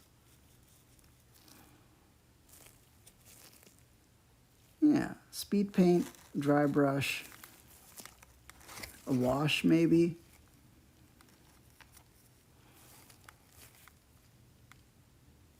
Ooh. We need, I think the highlights are not highlighting. It's a little too light. We want it to pop out so it looks good on the board. Because you know what? People are not looking at these through a microscope when you're playing the game. But we just need these lines to pop a little more. See, like that? Like that.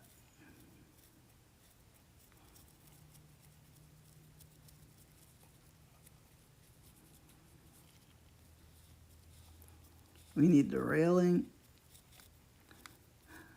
Dun-dun-dun. Need some texture on the side. Yeah.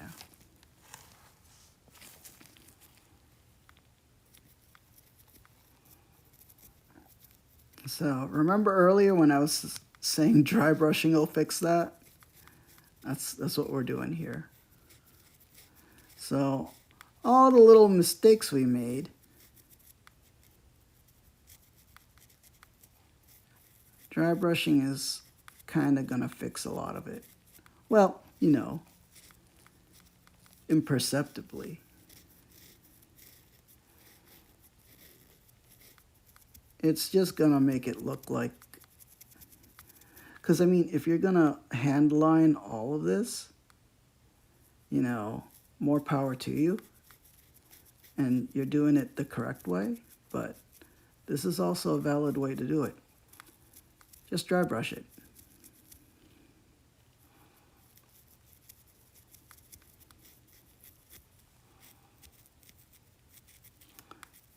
Dry brushing will fix it.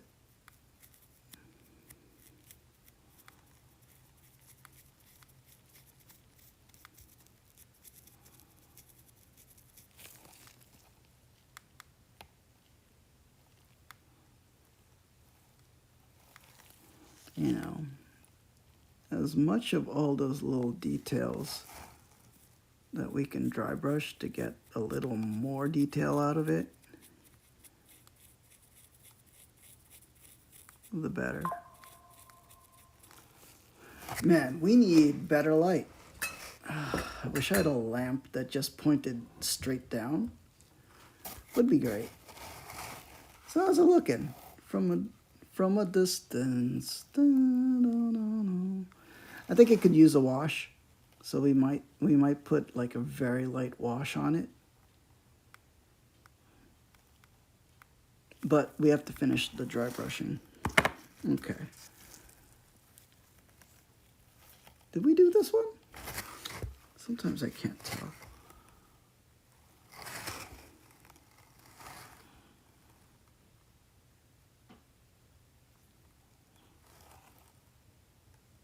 Yeah, we did this one. We have to do the top one.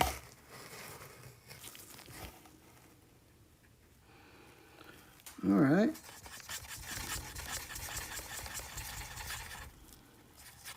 And our brush is getting dirty.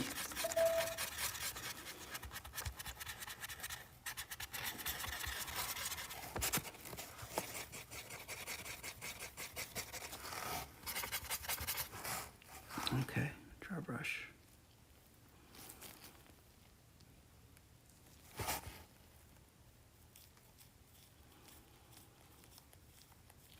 See? Just to bring out a little more details.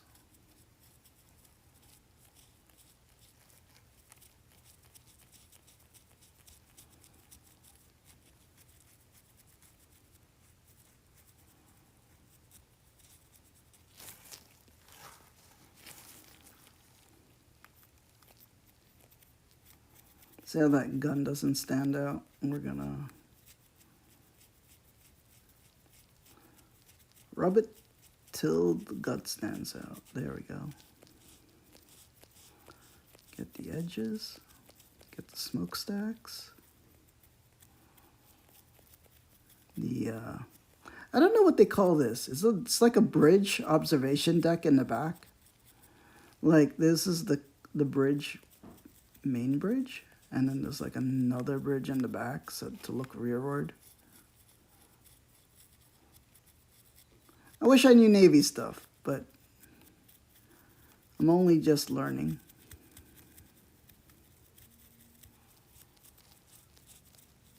So, first time getting into historical models.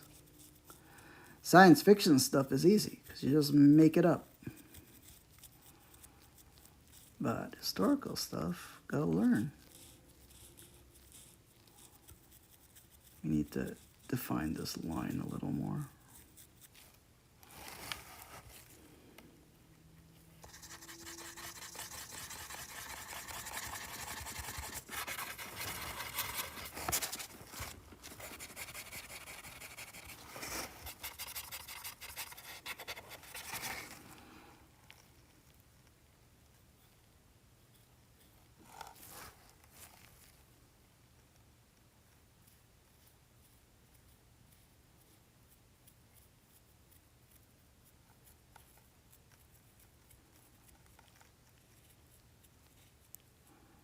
See how it catches a little bit of that smokestack?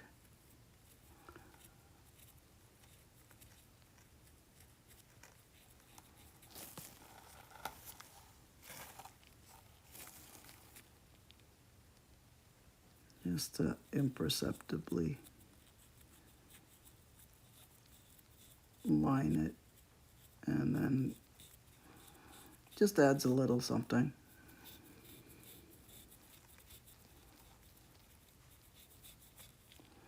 Oof, I feel like that waterline is not great.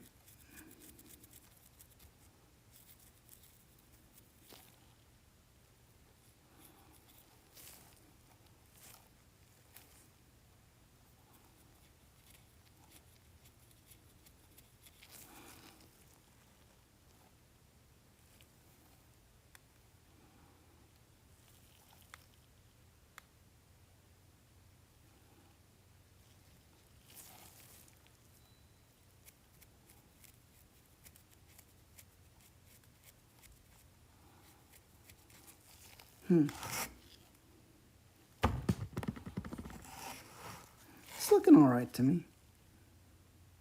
Smokestacks could be better, but you know what? It's just difficult to, it's so tiny. All right, I think we don't, should I put a wash on this? Let's put a little bit of a wash on this.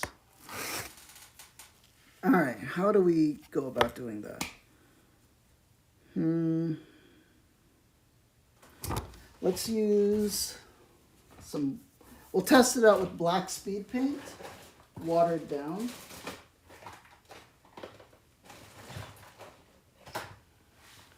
Don't I have another? Okay. All right, we'll use another water cup lid, cap. We'll put a little bit of black speed. Let me change this because this blue will tint what we have to do. Let me get fresh water.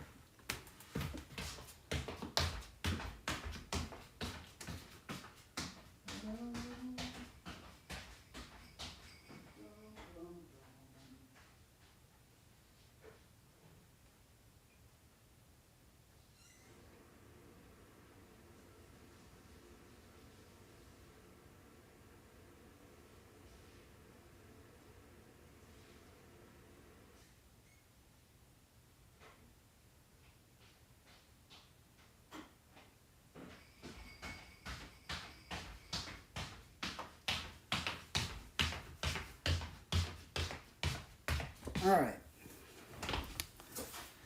I'm wondering if I should use speed paint to make the wash or use an actual wash because I got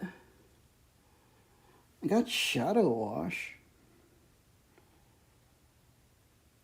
It was by Army Paint. Maybe it'll work. We'll see. Let's see how it works. But we will need to water it down. Let's use the tiniest amount because I feel like it might screw it up. But you know what? Let's make our mistakes now rather than later. Paint boldly. That's Goobertown Minis. Oh, fudge. I emptied it out. I didn't put any fresh water. Yeah, I think Goobertown Minis is the guy that said paint boldly.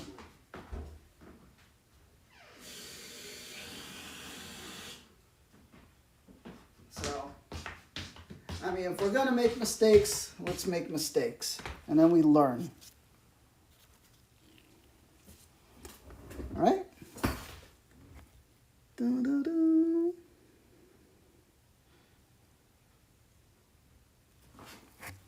All right.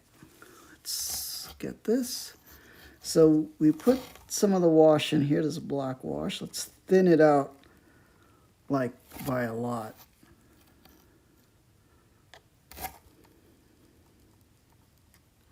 Oh, we should have used the medium. No, you know what? We don't need, water's fine.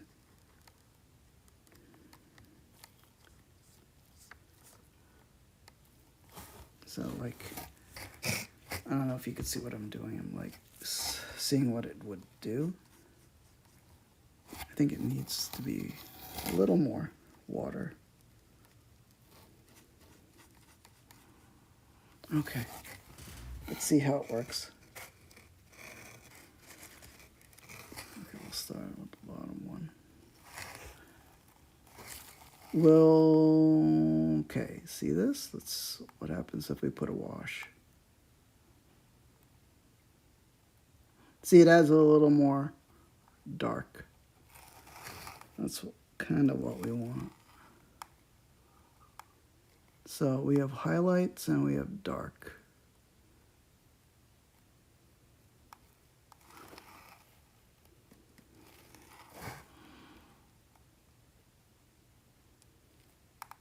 Yeah, see? So it lets some things kind of pop. A little bit. A little bit.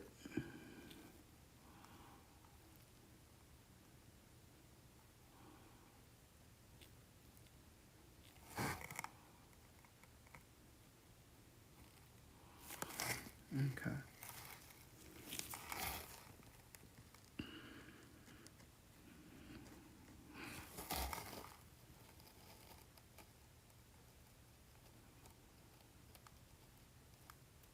See?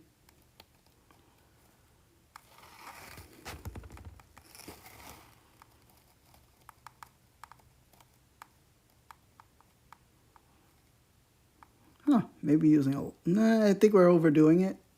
What do you guys think? Am I overdoing it now? Seems like a little much.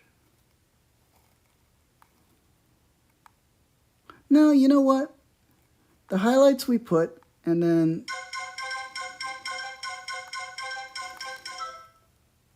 this wash we're putting gives it way more detail. Right? Yeah, I think it's working. Yeah, see? There's too much.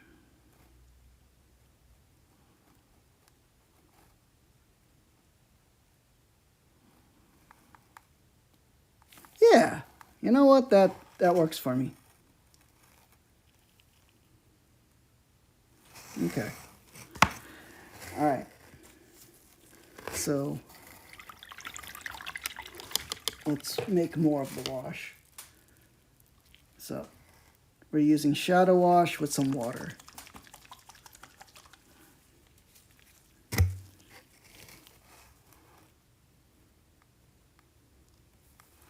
Let's get just 2 drops. Mix a little water on there. See? See, that's too dark.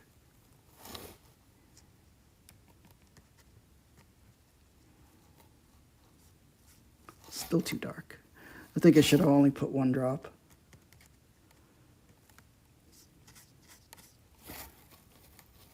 Let's put more water.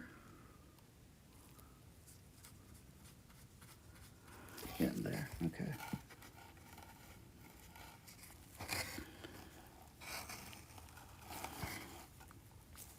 All right.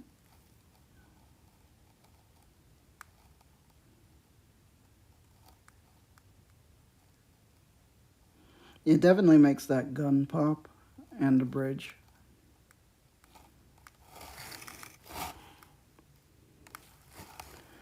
Ta-da! Boop. I wonder if I should put it around the edge of the boat. We'll see.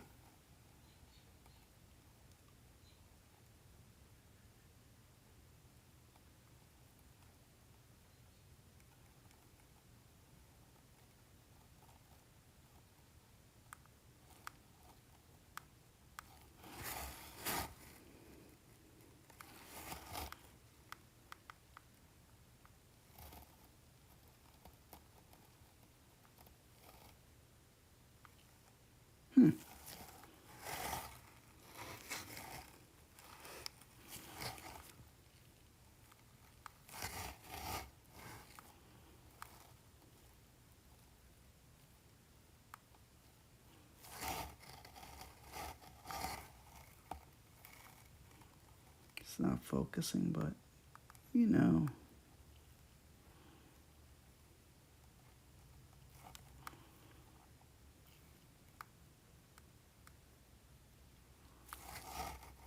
I think it's the light. The light is not good.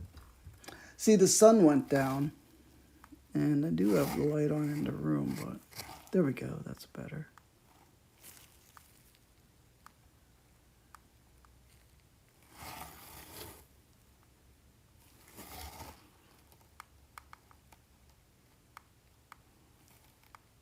Cool. All right, I think that works. You know what? Let's see what it looks like if we put some at the edge of the, if it'll delineate it a little more.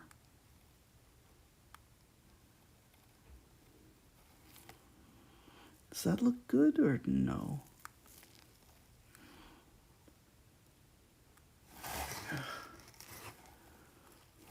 We don't know till we do it. Oh, fudge. Getting it on the... Alright, let's not...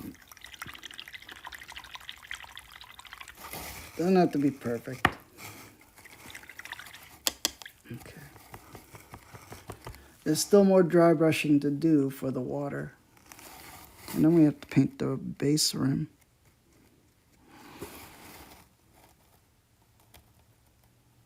Oh, fudge. You know what?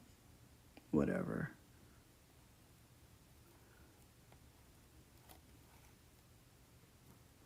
Yeah, see, the wash, definitely something we needed to do. It just brings out so much more detail.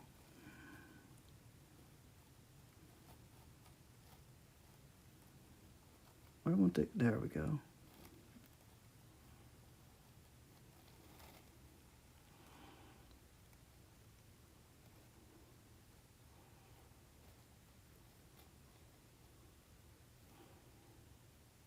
Yeah.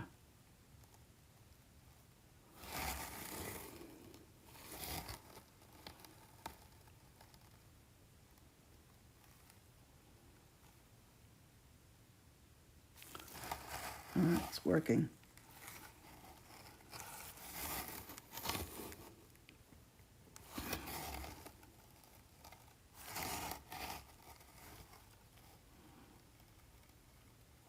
I'm wondering if the dry brushing should have been done after the wash.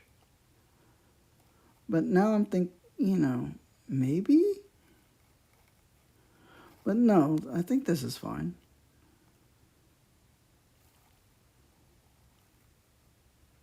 Yeah, look at that. That little imperceptible line.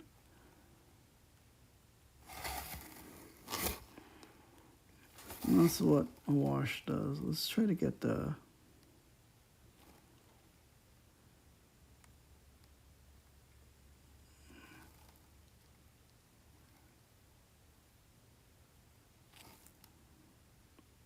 See, I think that brings out the boat better.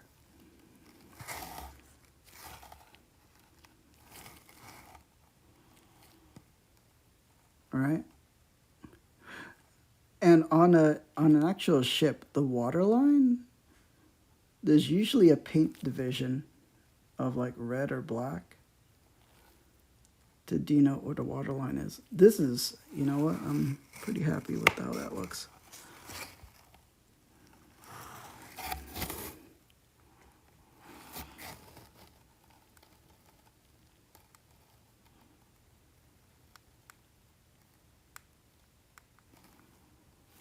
Paint boldly. Make mistakes. Bob Ross would go, what was that? He would paint like a giant tree. You know, like the painting would look perfect, and then boom, just paint a giant tree in the middle of the painting. It's just happy accidents, you'd say.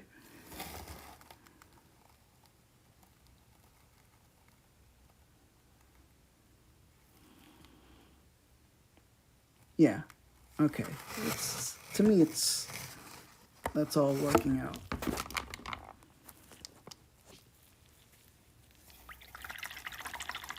We're not painting the deck like some ships. The deck would be like a brown color, but on like the smaller American ships, like destroyers, a lot of the decks would just be metal instead of wood.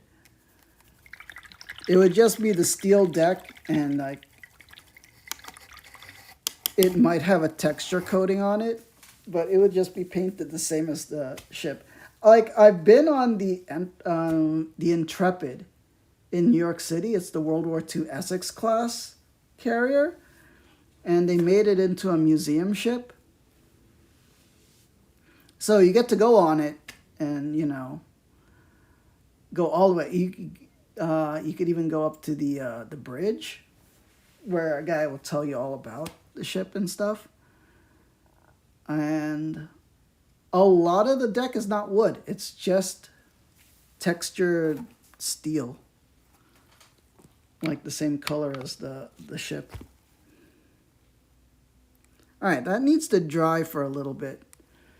And then we're going to dry brush the ocean part. I don't know if we'll use bleached sand or... I think we'll go with the warm white for the foam top of the waves. Well, we're close to being finished. What's going on in the chat? Oh, everybody fell asleep. I was talking to myself. Well, welcome everybody who's still watching. Man. Oh, who was that rated? It was...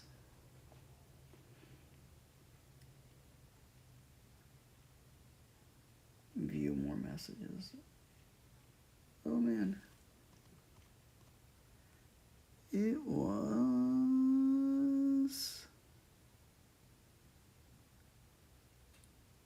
Mediocre Hobbies. Oh, man. Really thanks to that guy.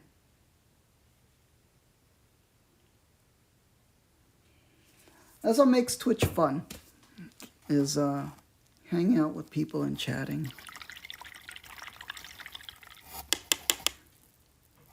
Alright, it has to dry. We have to find what brush we're going to use to dry brush. Because we already screwed up that other brush. Well, not screwed it up, but... it's now not good for dry brushing. See? From what we did.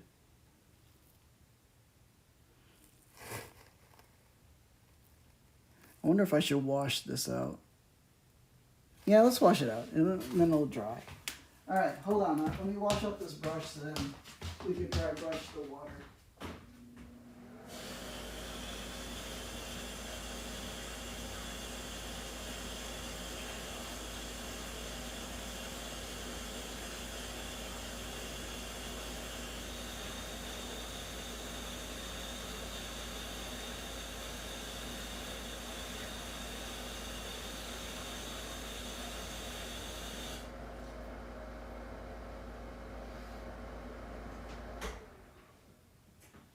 Oh man, when I said water, I was almost about to sing a Moana song.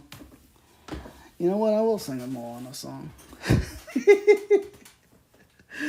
Oh man, how does that one go? I wrote it yesterday on the Like a Dragon stream. Oh, see the line where the sky meets the sea. It calls me. And no one knows how far it goes. If the wind in my sail on the sea stays behind me, nobody knows how far I'll go. There's just no telling how far I'll go. On the water. Bum, bum, bum, bum, bum, bum, bum. Oh man, imagine if I just spilled all this paint on what we just did. Oh man, sometimes accidents happen like that, and there's nothing you could do about it. Yeah. All right, let's get to the ocean. We need another water cap. All right, let's move these out of... oh, fudge, I just dipped my finger in that paint. Okay, let's move these out of the way. That way we don't mistake them. All right, another cap from a water jug. Oh no, I just broke my, well, this brush was already broken. See? I need to put glue or something in there, but it holds in okay. This is an old brush. That's why you use old brushes for dry brushing. All right. We'll try our luck with Warm White, Americana brand. Oh, who's here? Oh, nobody's chatting. It's just me. It's okay. Maybe someone will watch this on YouTube. If you do, please comment. Oh, don't make me feel so lonely. All right.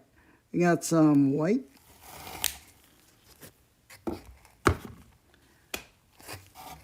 And then we're going to dry brush the water.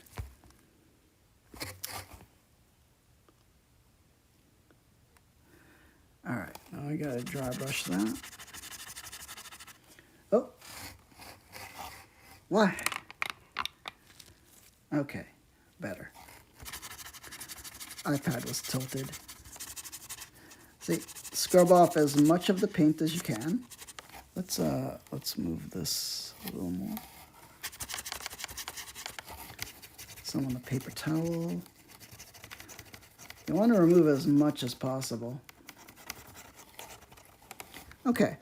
Oh, fudge. Let's move that over here. Let's move all of this.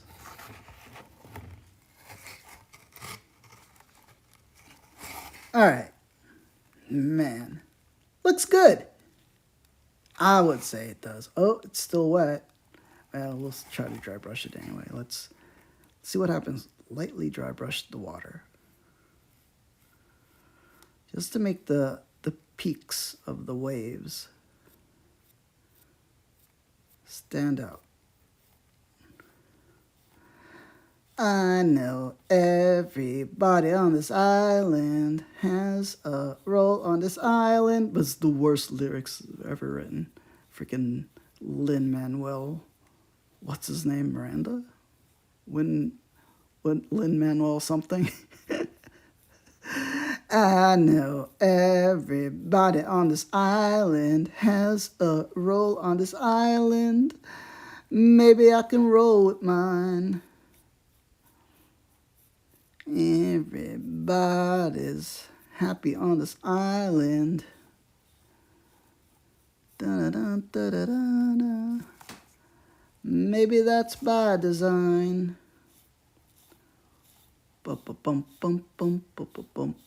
See, look, see how look at that. Just dry brushing the tips of these waves, it looks like it's glistening, right? Just like the ocean does. And then see how there's all that gradation? Like, look, there's probably like a giant whale under there, or like an orca or something in that dark spot.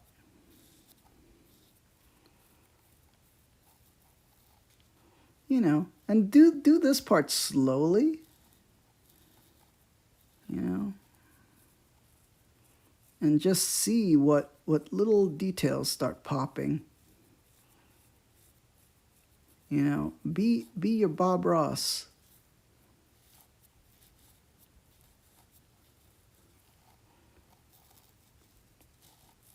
Let's see what little happy accidents happen.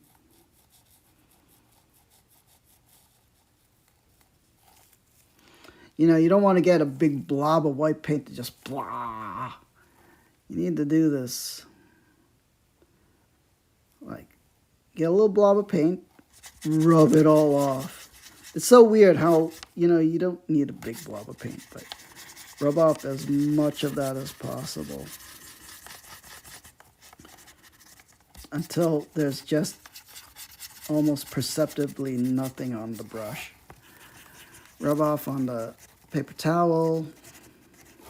You know, turn the brush around so you don't accidentally have a blob of paint higher up on the brush. And rub it on the paper and then make sure it's like imperceptible amounts. Yeah.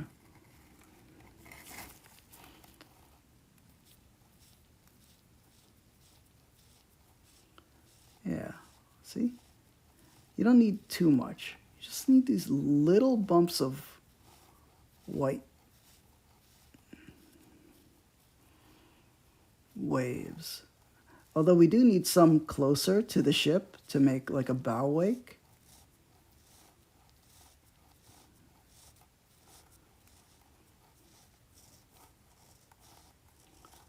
Yeah.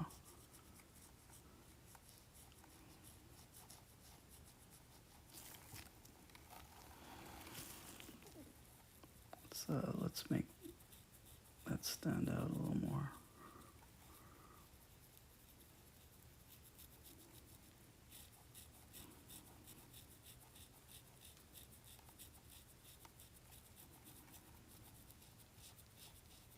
It just takes patience, perseverance.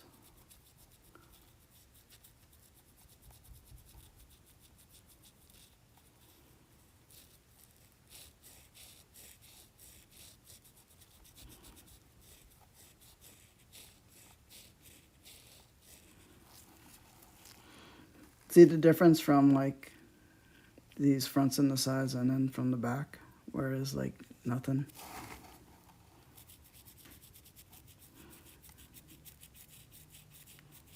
I'll put a comparison on the ones we didn't do yet. We are being cautious and wiping off a lot of the white paint from the brush, but that's to be careful so we don't screw it up. It is possible to to leave a little more on there. We're gonna try that now, so then we could see these little, oh fudge, almost thought we screwed up there. Yeah. See, I want those glistening. Oh, see, gotta be careful.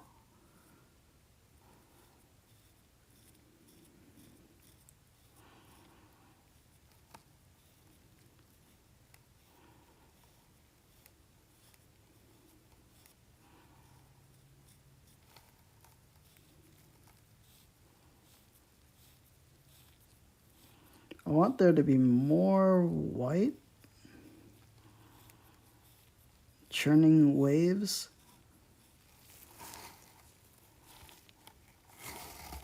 By like, see these yeah, these lines that the ship makes.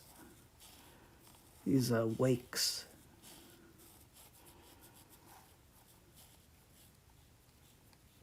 A little less ahead of it, more behind.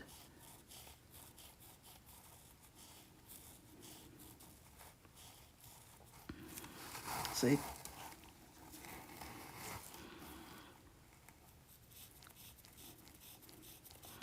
So it indicates the movement,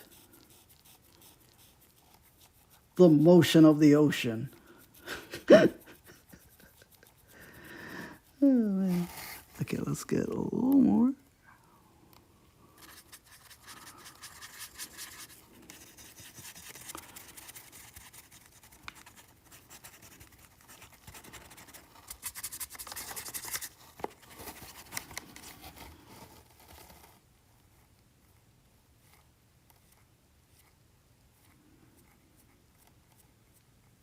Let's get these edges.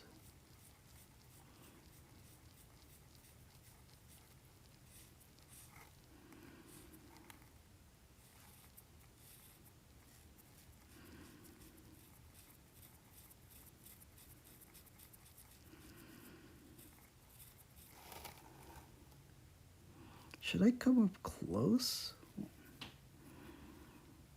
Yeah, let's try to get right up on there so it looks like there's foaming sea waves. Like right up against the ship. See?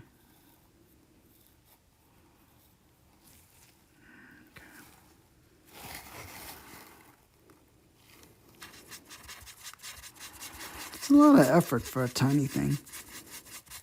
But, you know, it's worth it. I mean, these aren't cheap models, by the way. Oh, man. They were like little toys. Like, yeah, all day I would just like, you know, I wouldn't mind if I messed it up. But there is a cost.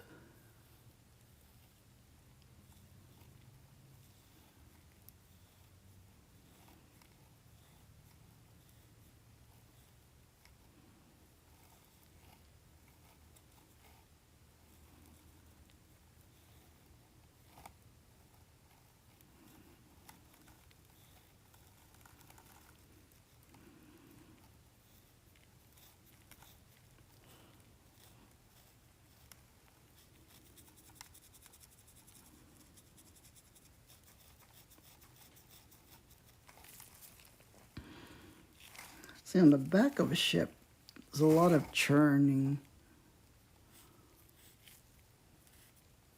sea foam.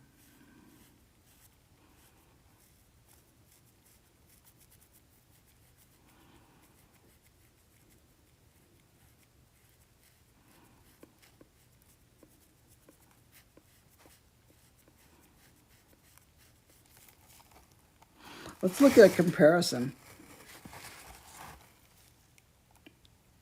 See? So this one we haven't done. This is a little flatter. And the white dry brushing just adds that little bit of, you know, ocean wave tops. Yeah. And then all that gradation of blues really helps.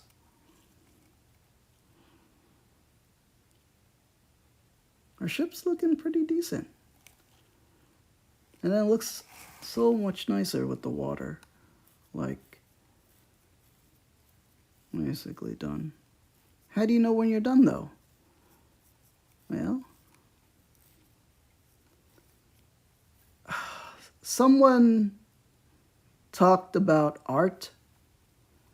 Not that I'm saying this is art, but the saying is that art is never finished. It's just given up on. So basically, when the artist is tired of doing something, they call when it's finished. So, you know, I could keep doing that all day, keep trying to pick out every single wave.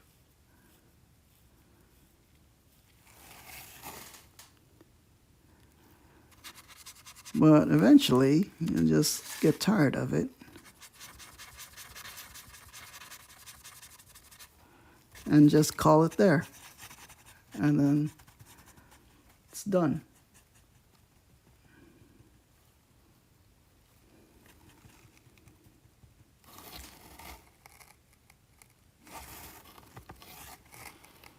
I want more water peaks behind.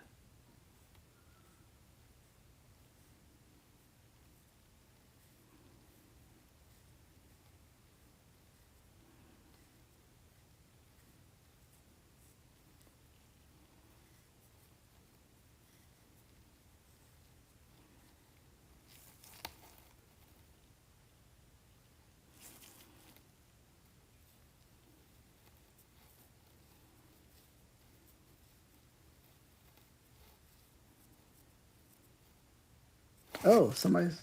Wait, no. Still me. Still just me. Everybody left. Everybody's having dinner now. What time is it? It's almost 8. Let's just get a little bit in the front. Although in the front there would be not as much white wave peaks. So we just imperceptibly put a little, just to tie it in.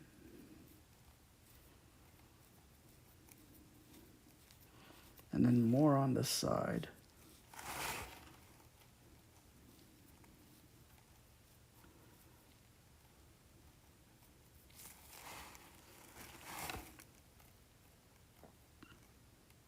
Yeah. See? Like less white peaks here, more in the back. And doing it that way will also give it that perception of motion, so that when you're playing the game, you can, sometimes you can't tell which is the front and the back of a boat. That you can tell because there's more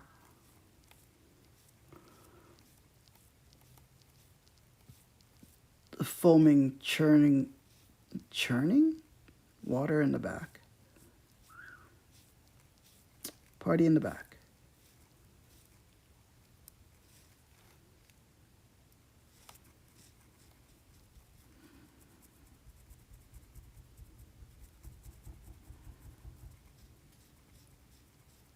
Yeah.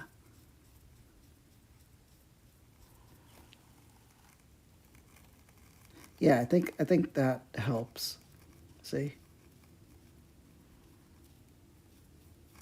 I think we need a little more.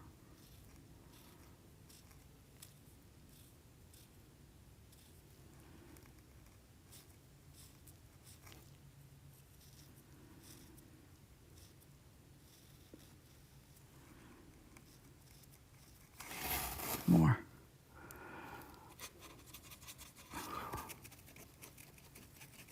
Push the limits.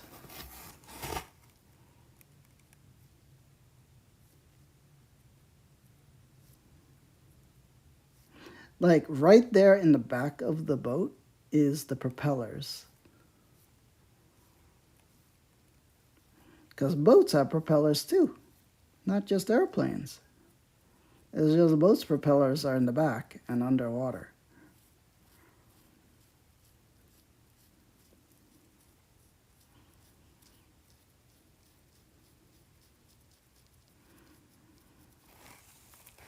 See? That indicates movement. See?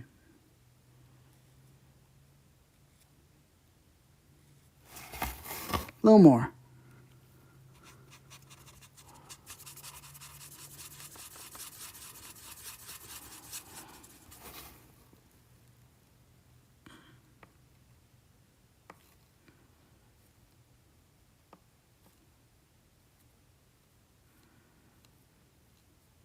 Man, it's starting to look like cake frosting.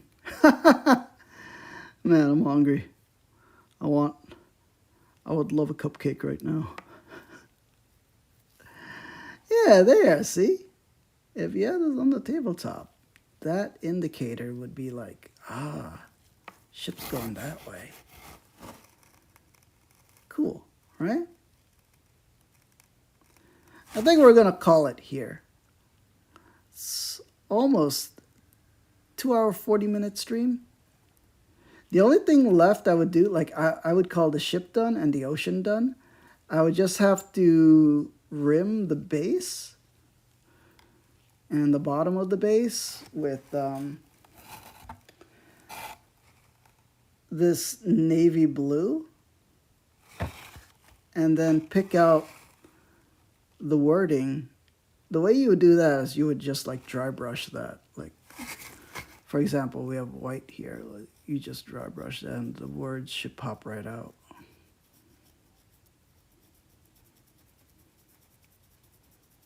See? Well, let's get a little more. Then I want to be careful about doing that.